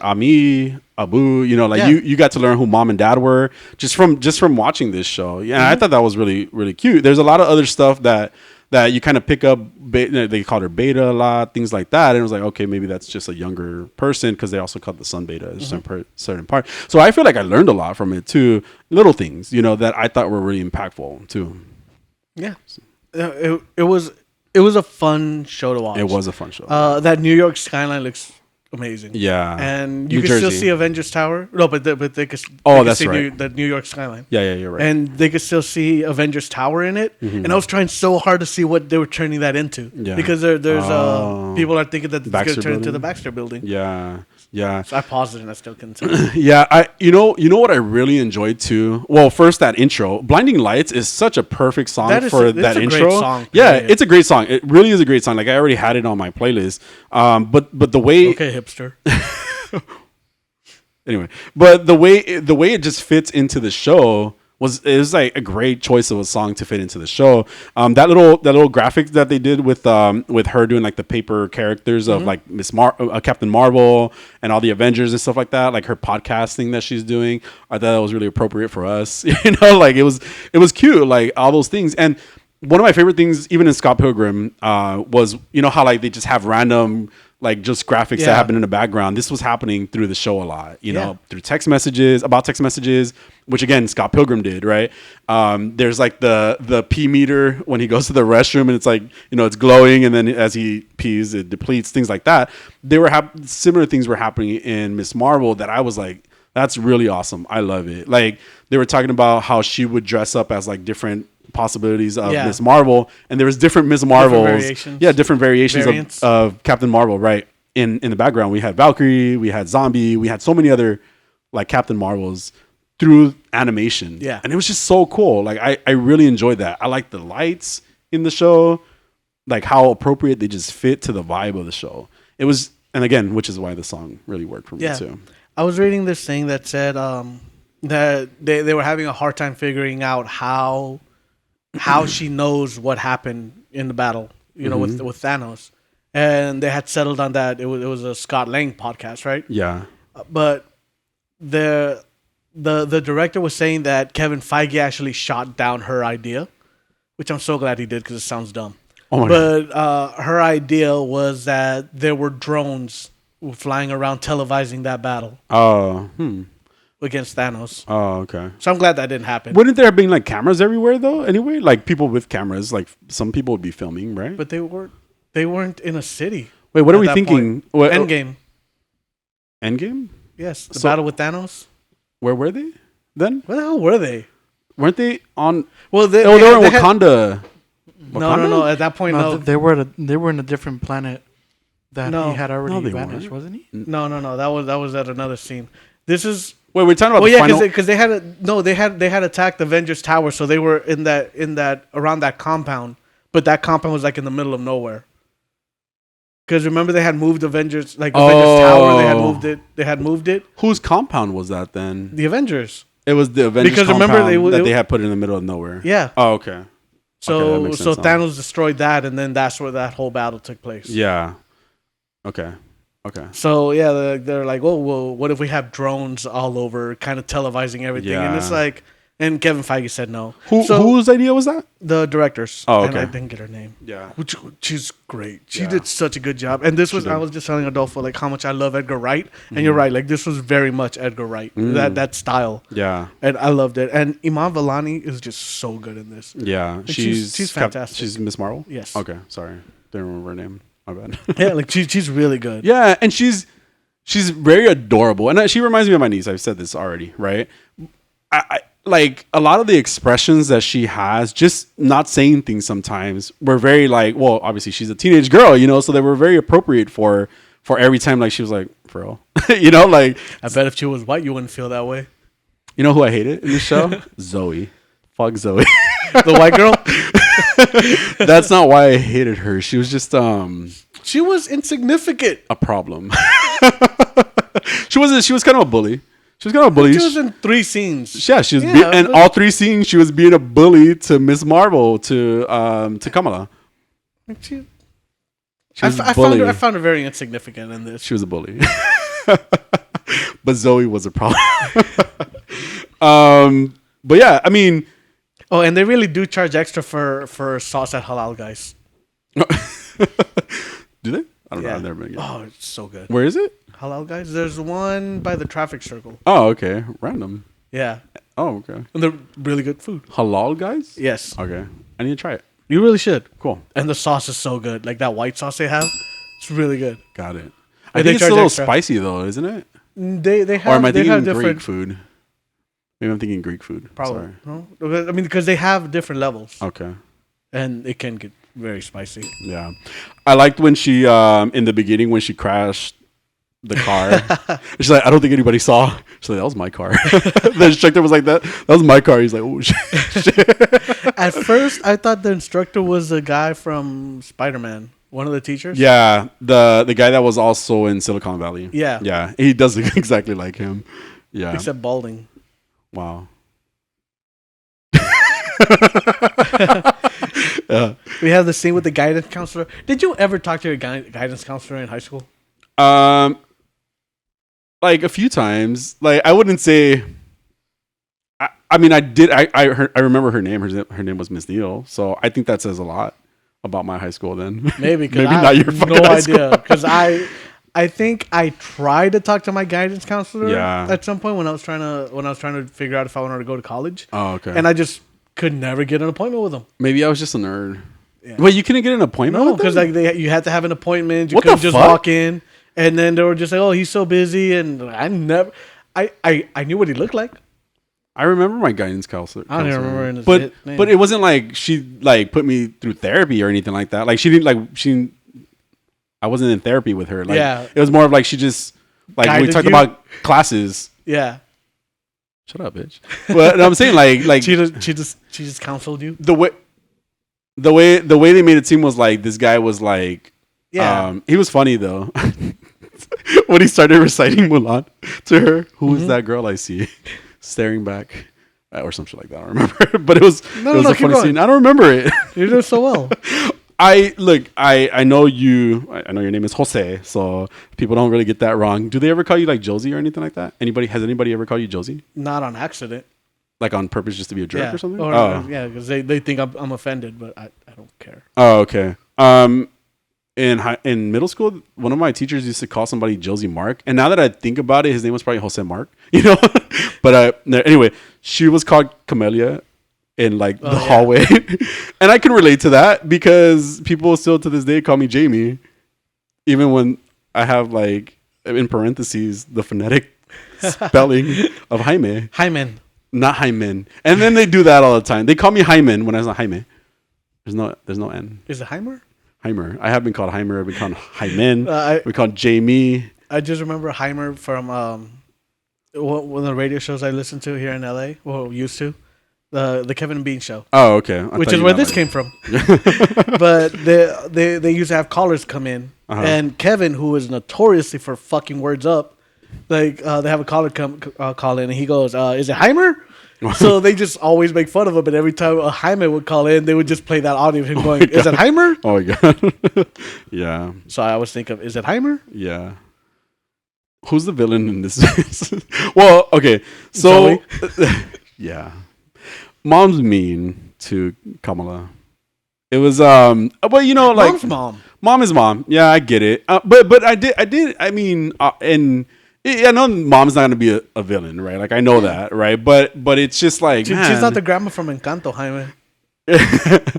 But I mean, kind of right, because the reason she is being the way she's being towards Kamala is because of the way that, like, I don't know, of the way she just doesn't want her daughter to be living in the clouds or just being a kid. Like, what the fuck, you know? That's what was driving me crazy about this show. Is like the mom was very much like, don't be a kid, you know, like you have to start. And then everybody was telling her, hey, you have to start planning for being an adult, you know, kind of soon. And she's 16 years old this whole time. Like it is funny how the mom tells her to focus on herself and be who she wants to be, as long as it fits what she wants her to be. As long and like one of the quotes at the end was like, do you want to be a good person? Do you want to be what we raised? Or what we raised, right? Yeah, like, or do you want to be this cosmic person? Yeah. So wait, no, and I quoted her. I thought, "How Zoe's a dumb bitch." No, I'm just kidding.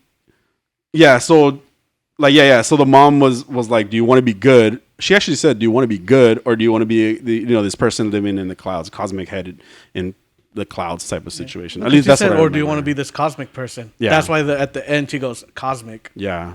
Oh. Ah. I missed that part. Wow. Yeah, but I mean, yeah, mom's me. Yeah, mom is mom. Yeah, like yeah. she's not doing it to be evil. She's not doing it because she likes her daughter less or she thinks any less of her. Yeah, she's doing it because that's what moms. That's what that older generation really does believe. You know, they want to be they want to be more strict. They're a little more. Oh, you don't want to be like everybody else. You don't. They have a path for you. Yeah, yeah. They want you to have what they couldn't have. You know, even though they've been allowed to live their whole life, type of thing. They want you to live this specific life. Yeah. Yeah, and it's not coming from an evil place. It is just like, oh, we care for you and we want what's best for you, but we know what's best for you more than you know, that type of thing. So I mean, she's not the villain. Not even. No, I wouldn't even see her as an antagonist. Honestly, mom is mom. Yeah, and she's just being mom. I did like the very again like the lightheartedness to the show too. You know, and even though there was like that family issue going on, which again, it's just parents being parents, right? And it's relatable. It's relatable. We've all been there. Yes, exactly. And I can even say like I've seen it like to my sister. You know, like how they are different even to her as to me type of thing, right? Because she's a woman. Yeah, well, that's why they're like that. Oh with yeah, her. No, very yeah. much so because the son gets. Yeah. Like when she goes and pulls him in, and she's like, "Oh, if it was him asking, it wouldn't be an issue, right?" And then even he's the one that helped convince them to let her go to AvengerCon, which was like, why was it such a big deal? Like, it's obviously what kids are into, right? Kids are into the Avengers in this world, right? Yeah. Even in our world, we're into the Avengers. For them, it's a party. It was a party, yeah. And their kids shouldn't be at parties with drinks, dressed as provocatively. Superhero. And then that Captain Marvel suit that she actually did wear, like it was like a jacket, you know, like it was a jacket. So it didn't make sense. But again, the lightheartedness of the show was what like kind of kept that pace for me too. I did like I find it really interesting when they received the package from Grandma, right? And that's where she gets that bangle, or that's where that bangle is, right? Yes. That later on ends up being more important. There's that comparison of like of Kamala to her grandma, right? And it almost seems like there's a bigger deal. I mean, maybe I was reading too much into it. Oh yeah, but that's totally what it seems. Yeah, right. Like she must know something. Knows something about grandma. Yeah, she knows something about grandma. You know, and because she keeps saying like, you're reminding me of her a lot. You know, and so was grandma another superhero? And that's interesting. Like, what if grandma? Like, what if mom? What if, like, she knows deep down inside what Kamala could be with this bangle, you know? Except she didn't lock it up. Like, you know, that's the only thing that I drew from it. But it was really interesting the way she kind of focused on like, let's put this away, you know, and like not let you play with that type of thing. This is trash. This is all this is all that just is. Just junk. It was very much like, just put it away because it's her. She's just been sending me her junk anyway, you know? So it was a really interesting scene. I like that scene. Yeah. Too. And also her mom has superpowers, obviously. Because the way she packed that food, like Jesus Christ. It was really funny. And which is what led me to believe that mom knows more than what she's implying too. Like maybe they are special in general. But then they wouldn't be like what I mean, like they would be part of a bigger group type of thing. Maybe you know like you're kind of alluding to them being Inhumans. Yeah. I don't mean to cut you off. Were you going to say something? Okay. So the reason I'm saying that, because that bangle does end up being important when she goes to AvengerCon, right? And I'm jumping a little bit ahead, but I want to talk about that. So let me do it. I'm just joking. No, but so Kamala ends up going to AvengerCon, and we'll get into like how that happened. But she puts on that bangle, and the bangle starts creating like this aura around her, right? It was such a trip when she went into what I'm jokingly calling the upside down, you know, like, which is, you know, anyway. Did you see like all the group of people like in the background when that happened? No. So when she goes into the upside down, there's this group of people and they all have like glowing orange eyes. I missed that. Dude, it was so badass. I paused it and I saw it the second time. I paid more attention to it, and we've seen it in commercials where she like flips back because of the way she's feeling after she puts out them bangles. But then if you pause it, there's like different people with like glowing yellow eyes in the background. So different people, not like everybody. So not everybody. Well, no, okay. So this is the thing, right? It almost looks like it could be AvengerCon, right? But if you look at them, it also does not look like it's AvengerCon. Like it just looks like they're a group of people just around like different shapes, sizes, and different places and everything like that. Of course, again, AvengerCon, right? So I think that's why they kind of laid it in there like that. Yeah. It's because it's very easily mixed up between the people from AvengerCon and her people. Again, I like to overanalyze, so this might just be me overanalyzing. But if you look at it, they all had like glowing yellow eyes, right? And they all like just look different. They almost look like superhuman, inhuman to me, you know? And so I thought, that's where I'm thinking, I'm like, whoa, what if she, even when she went into the Upside Down, like what if she noticed all the Inhumans? And this is where I'm getting really excited, because it's like, dude, like that's creating a doorway into the whole Inhumans thing too. Yeah, because you see Inhumans, and my mind immediately went to Skrulls. Oh, like that's where my mind. Do they have glowing yellow eyes? I don't know. I mean, I don't think Inhuman have glowing yellow eyes. Yeah, I was just saying, like, no, but like when you said that, it was like, oh, can she see that people are Skrulls? But it was like layered in between all of these other people. So let's say that. Okay, let's say. And that would make sense if it was only a few people. Like if you only saw like 10 people in the group of like 100 or something like that, right? But it was quite a few of them, and all of them were yellow-eyed. This is a secret invasion. So they're all like just... so everybody at AvengerCon. Yeah. But so they're not Inhuman. No. Fuck my Inhuman idea, right? Yeah, fuck my that's dragon, dumb. bitch. No, but... Why are you gay? I was born this way, Jose. What the fuck? Oh my god. Anyway, no, but it was a cool scene. It was a cool scene. You bitch. That was a surprise too. Anyway, it was cool. Like you should and that's why to me it didn't make sense that it was everybody. Like to me, it obviously wasn't the same group of people. It, so like just from what you said, that's what my mind went to Skrull. Your went to Inhuman. Yeah, which makes more sense because that's where this comes from. Yeah, it comes from the Inhuman world, right? So it was cool. Like it was cool seeing that, and then just she didn't look at them. She just looked like she was looking the opposite direction, towards the camera, and then that's when you saw everybody in the background. But it was I literally paused it and I was like, oh my god, that is so cool looking. Like it was just maybe just the way that they connected in their world or something like that in my head. So, but it was cool. I like that whole scene where she was like freaking out with the powers and everything like that. So, and that's when Zoe got hit by a hammer. And Zoe, did you see Zoe's outfit? What it was? Yes. Yeah. What was it? I don't know. So Zoe shows up at AvengerCon as well, but she's dressed up as Captain Marvel. And like her variation of Captain Marvel is actually the original Miss Marvel design. Oh. Yeah, like the original Carol Danvers Miss Marvel design. Yeah. I did not know that. Yeah. Oh my god, look at me teaching things. Wow.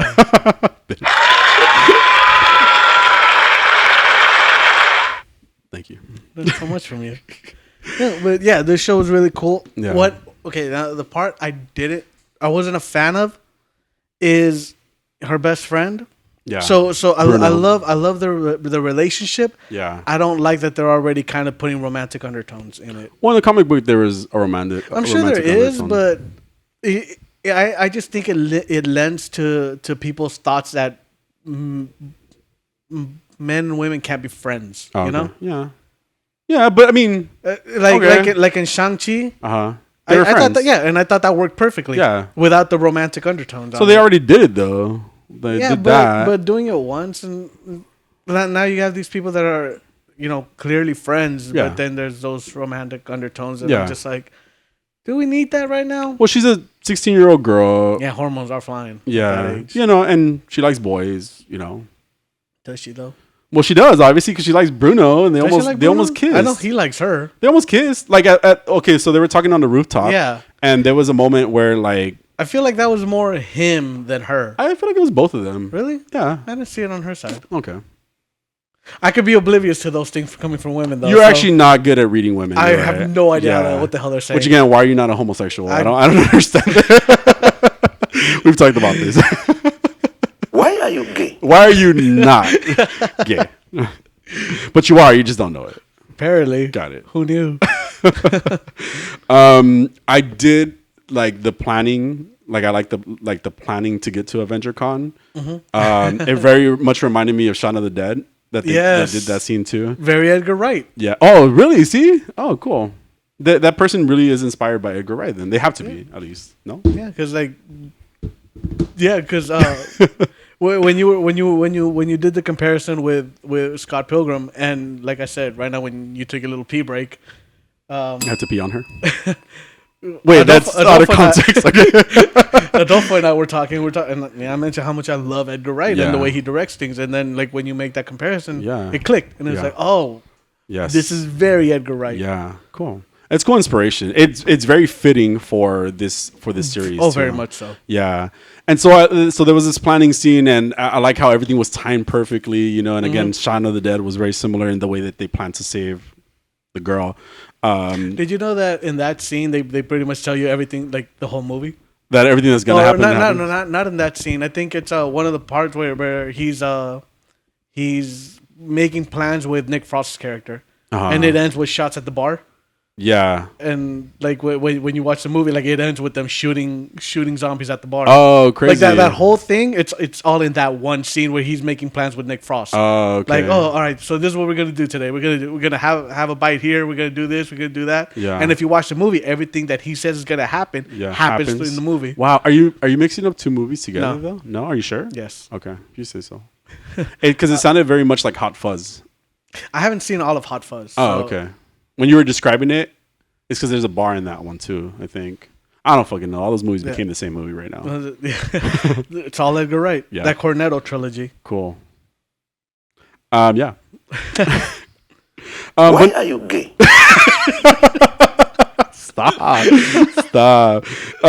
It's just so funny how like everything was planned so perfectly in her head, right? Even to the point where like they fly off of like a bridge onto the bus and they're on their bikes, right?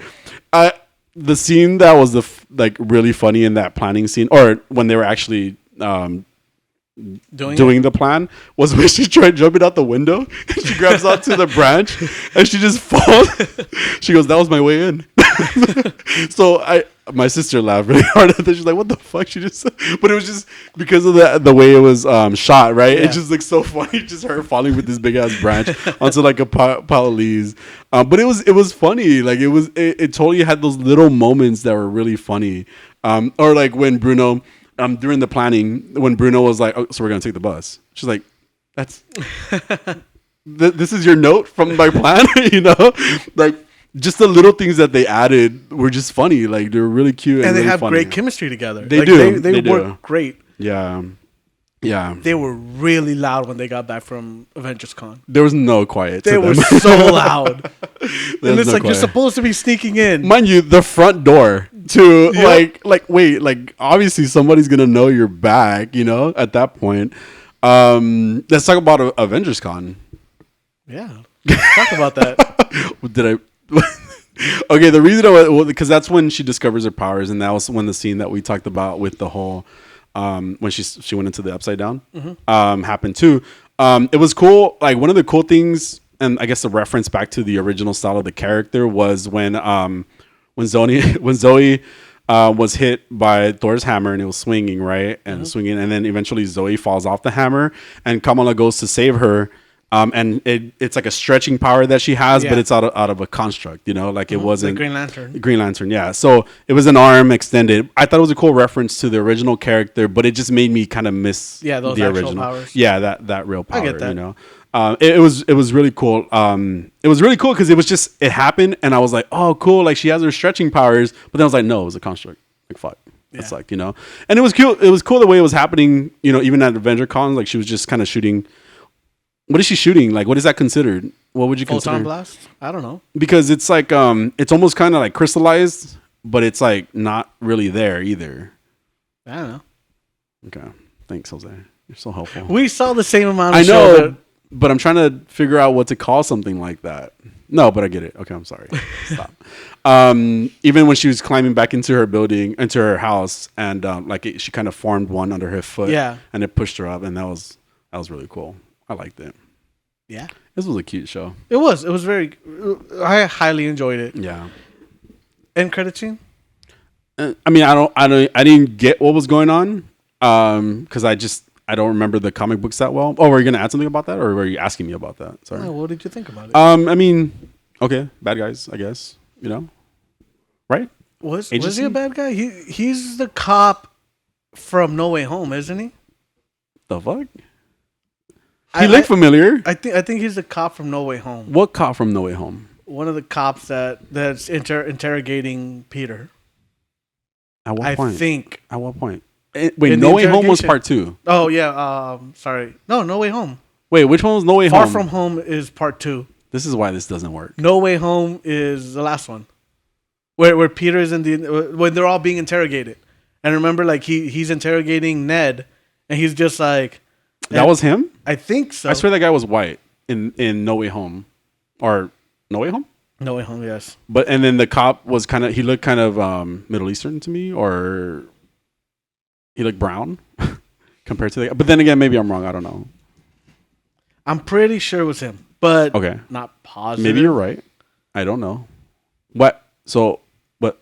And I mean, I don't even know what that means. No, Ariane Moayed. So he is brown. He doesn't sound white. And then I remember the one from No Way Home being white, but I could be wrong. I'm not sure. Why are we describing people like this, Jose? Racist. Wow. Because sometimes it's just the fastest way to describe someone. Racist. No, but I mean, I don't see it. No, yeah, because that's him, right? Okay. Is the same guy from No Way Home? Well, yeah, because this is from No Way Home. But so why don't we look up Miss Marvel and see if this is the same guy? But it looks like him. Yeah, you're right. Yeah. But what does that mean then? I don't know, because I just remember him being a cop. I don't remember him being anything else.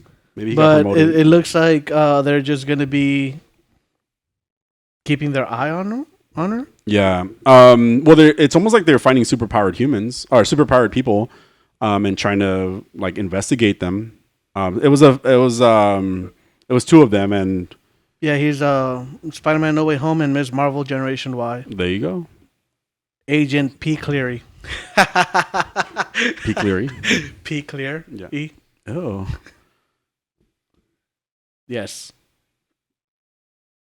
Yes. Okay. So, yeah. I mean, it was an end credit scene, and it was just these people investigating. I just didn't get what it sounds like they are going to be investigating people like that, like superpowered people. I don't know where else. Yeah, like, maybe it's that whole Spider-Man because Spider-Man wasn't inhuman. Because they don't remember Peter Parker either. Oh. So he doesn't even remember having had Peter Parker interrogated. But do they think Spider-Man is a menace? Well, I was gonna say because Spider-Man because they remember Spider-Man. Known. Yeah, they don't remember Peter Parker. Yeah, but he dealt with Peter Parker. Yeah, the interesting thing is too. Wait, he also dealt with Zendaya's MJ and Ned. Yeah, does he remember them? I think oh, that's a good question. Or does he just remember the parts where they didn't say anything about Peter Parker? Oh, that's weird. See, this is where they fucked up. No, I mean, I don't get where this is. I don't get where that's going. I don't get where that's going. You know, I'm still, yeah, same. I'm all for the discovery of her powers, like what they're gonna do, what's gonna happen. I want to learn about Grandma too, and what's up with her. Why are you making that face at me? It was a really cute show. It was very lighthearted. Yes, and I needed this. I honestly, think so too. I needed something a little lighthearted because it's gotten a little deep. Yeah, you could have said dark, but I could have, but that would have been as funny. You're right. It's good. It's a good show. I'm excited. I'm excited to see the cosmic side of it, the inhuman possibilities, and how it's all going to tie into the Marvels. Yes. Yes. Damn. Yes. You know, I can honestly say that I really enjoy Miss Marvel. I really enjoyed Miss Marvel, right? And I just think about like Captain Marvel and how I wasn't really a fan of Captain Marvel. Mm-hmm. And you know, like it wasn't because she's a woman or anything like that. Yeah, it was. Because she's a white woman. No, it just she's also not. Brie Larson is not a great actress. I'm sorry. Like she's very stoic. She reminds me of I can see that. Kristen Stewart, another woman. No, but she's just. It's not the. I'm joking around about the women thing, guys. By the way, I love women. I love all kinds of women. So do I. That's weird. He pretends. Why are you gay? No, but she was just kind of boring, you know. She was kind of boring as Captain Marvel. Excuse me. I didn't like Captain Marvel the movie. I thought that just because of the way that it was kind of in a different, like it should have came out when Iron Man came out, you know, is the way I saw it. But who knew it was going to take off so much? And I'm really excited to see the progression with Miss Marvel and just see what happens with her for sure. So it's really cool. I remember Megan had the same issues when she watched Captain Marvel. Yeah. But I remember her saying that going back and watching it in chronological order made her change her mind. Yeah, she did say that. Yeah, which to me, I don't understand why. Like I enjoyed the movie. Yeah, I probably enjoyed it more than most. And I guess it could make sense because of the timeline, because it ties into the timeline better. But I did feel like in Captain Marvel, like they were just trying to do a lot of it didn't make sense. Like they were trying to make it about this character who's discovering themselves, but she already had powers. So when she used her powers, it was like, you've been using your powers the whole time, you know. Like it didn't make sense the way they were trying to make it a thing. She didn't have them at full power, I guess. Okay, I don't she remember did. Yeah, it was okay. Like it was really just okay. Yeah, you know? I remember I liked it more than most. I didn't love it. Yeah, you know, it wasn't my favorite movie. It wasn't even top 5, or top 10 for that matter. But I didn't hate it. Yeah, and so that's what I'm saying. Like, well, in the sense of like with Miss Marvel, you're discovering her. Like you're learning who she is, and then discovering about her powers with her type of thing. You know, like you're seeing a progression. More of an origin. Yeah, exactly. You're progressing, so it's cute. I like it. It's really cute. Definitely. I'm in. I can't wait to see episode 2, the rest of it. Yes, I want to see where they go. Yes, let's see. Professor Jaime. Hi. Please tell us. Why are you gay? Bitch. Who's that Pokemon? It's Azuro. Well, that's one of them. I remember that one. And Meryl and Azumarill. I thought it didn't have a picture for the last one. And I still got to post Grimer on. He still has to post Grimer. I still have to post Grimer onto our Instagram page. I'll do that today before we post the show tomorrow. So, so nobody will know, but I'm gonna share it. So Azuro, Meryl, and Azumarill are the Pokemon I'm talking about today. The latest entries into Jaime's Pokedex. I've been totally prepared for weeks with this one, so let me dive into why I'm what. Excuse me, ma'am. Don't be nodding your head at me like that. The fuck? You call me out every time I'm late. You're late all the time. And you call me out every single one of them. You deserve to be called out. I don't. You're such a liar. I did not call you out today. You said 1 o'clock. I was on time. No, you weren't. No, you weren't. You said 1 o'clock. The agreement is always 1 o'clock. And what time did you show up today? 1 o'clock. No, you fucking didn't. I have text messages. I'm here at 1:22. Thank you very much. That's earlier than usual. I have to say, earlier than 2 o'clock. Counts. For something, yes, it does. Why are you gay? Hi, Jose. So I like when you say my name. Jose? I'll say it later. This guy gay. Why are you gay? Why are you gay? All right, Azuro, Pokedex entry 298. And something interesting about Azuro, real quick, is Azuro actually was not created before Meryl. So Meryl is the original creation, which is Pokedex number 183. But then they went back and made a bunch of baby Pokemon. So this is why we got Azuro. And it comes out to be Pokedex number 298. Originally, they retcon. Yeah. And here's another thing. Originally, it was I don't know if it was normal water. I'm gonna say You're the professor. I know. Who's that Pokemon? So originally, this Pokemon was either normal and water, or it was just normal. but it is now the normal fairy type as of Generation 6 when fairy types were introduced, which, by the way, are my favorite types. It's not even because I'm gay. Wow. It's not even because I'm gay. I think it is because I'm gay. But I don't know. I just think the fairy Pokemon are really... Why are you gay?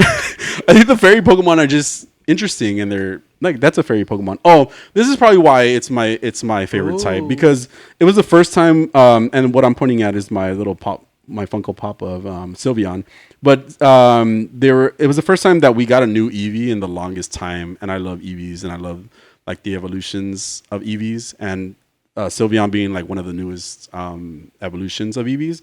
The newest evolution of Eevee is just why I love it. It's a fairy type. I would be a fairy type Pokemon gym leader if I was in the game. Why are you gay? One time when I worked at T-Mobile, one of my coworkers like asked me a series of questions about myself, and I realized I was really gay. But, he was like, "What are you gonna be for Halloween?" I'm like, "A pirate." He's like, "What street do you live on, Pixie?" What was the last question? Oh, we're going on vacation in San Francisco. Fuck. Wow. Yeah, I'm gay. So Azuro is known as the polka dot Pokemon. It's very sad in this picture, and I don't know why. Womp womp. Yeah. It's that filter. Okay.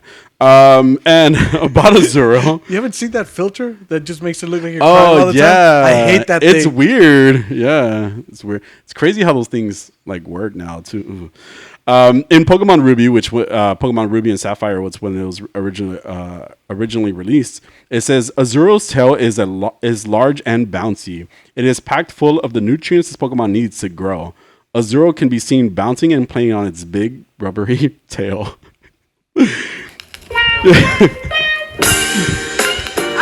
I'm going blind right now. I don't know why. Oh, you know why. Oh my god. In Pokemon Diamond, a Pokemon that lives by water, it moves quickly on land by bouncing on its big tail. It kept saying that. And then in Pokemon Y, it swings its large nutrient-filled tail around to fight opponents bigger than itself. Why is big and large so like? Why does it sound weird? Just swinging its big, large, nutrient-filled. Yes, it swings its large, nutrient-filled tail around to fight opponents bigger than itself. Moving on to Marill, Pokédex number 183, as I said earlier. It is a water fairy type, not a normal fairy type like Azuro. The water mouse Pokemon, and it evolves from Azuro with high friendship. So that means that you have to be in the game. There's a mechanic where you have to power of friendship. Is that what you're telling me? Power of friendship. Power of friendship. Yes. Basically, you put it in the first place. Like use it the most often. You don't let it faint. Things like that, where it makes it a friend. Yeah. And so when you get high enough friendship, Azuro, it becomes Azumarill. It becomes Marill. Yes. This is America Chavez. About Marill, in Pokemon Ruby. Oh, interesting thing about Marill too is that before it became like we got the official name for Marill, it was like one of those like leaked Pokemon, right? But everybody thought it was fake. We were kids, so this was way before like the internet even. Oh my god. I can't believe I can say that. Wow. But people were originally calling it Peekaboo because it looks like Pikachu, but it's blue. That's cute. So people were like kids in like elementary and middle school were calling it Peekaboo, and then none of us knew what it was, so we would just call it Peekaboo. And then it came out in Pokemon the first movie. It was one of the Pokemon featured in that movie, and we learned its name was Marill. But yeah, so flashbacks. Oh my god. Pokemon Ruby. Marill's oil-filled tail acts much like a life preserver. If you see just its tail bobbing on the water's surface, it's a sure indication that this Pokemon is diving beneath the water to feed on aquatic plants. Something I would not be doing because I am traumatized. In fact, I'd be scared of Marill. In Pokemon X, the fur on its body naturally repels water. It can stay dry even when it plays in the water. Yeah. So it's also known to be really fast in water because it repels water. So. Okay. Yeah. In Pokemon Shield, even after Marill swims in cold sea, its water Wait, how would it swim? What do you mean? If it's repelling water. Well, so then technically So it's still it's swimming flying? though. It's gliding. Like a hovercraft? Well, it's underneath it though. What the? That's Pokemon science. I don't know. It doesn't. Who's that Pokemon? Not done yet. Okay. In Pokemon Shield, even after Meryl swims in a cold sea, its water repellent fur dries almost as soon as Meryl leaves the water. That's why this Pokemon is never cold. So I guess it's So I guess it just repels it afterwards. Okay. Okay, science. Moving on to Azumarill, which is the evolution of Meryl. It's Pokedex number. Thank you. It's Pokedex number 184, also a water fairy type Pokemon. Originally, these Pokemon were only water type, by the way, until the fairy typing came out. So Okay. fairy type was not a thing until then. This one is called the Aqua Rabbit Pokemon, and it evolves from Meryl at level 18. That's a Azumarill. Ooh. Yeah. And I learned sciencey things about it too. In Pokemon Silver, when it plays in water, it rolls up in. Excuse me. When it plays in water, it rolls up its elongated ears to prevent their insides from getting wet. So their whole insides, not just the ears. Oh, okay. Oh no, it's like the ears. Okay. In Pokemon Emerald. In Pokemon Emerald, it lives in water virtually all day long. Its body color and pattern act as a camouflage that makes it tough for enemies to spot in water. So there's this guy on TikTok that I watch, and he kind of like talks about like Pokemon, but from a very sciencey perspective. So Azumarill's bottom half of its body is white, and the top half of its body is blue, right? So that from the top angle, it blends in with the water, but from the bottom angle, it blends in with the light. Okay. So that's that makes sense. Yeah, it's very, again, almost like real science explaining Real evolution. but science explaining why Pokemon are designed in certain ways. Yeah. And I never saw it that way until like I was like, oh yeah, that's totally true. So if you're underwater, you're just seeing light from the top of it. So I thought that was pretty cool. And then let's see, Pokemon Emerald. Did I say that already? No. Oh yes, I did. That was that what led me to that. Pokemon Sapphire. Azumarill can make balloons out of air. It makes these air balloons if it spots a drowning Pokemon. The air balloons enable the Pokemon in trouble to breathe. So that's cute. Wow. Yeah.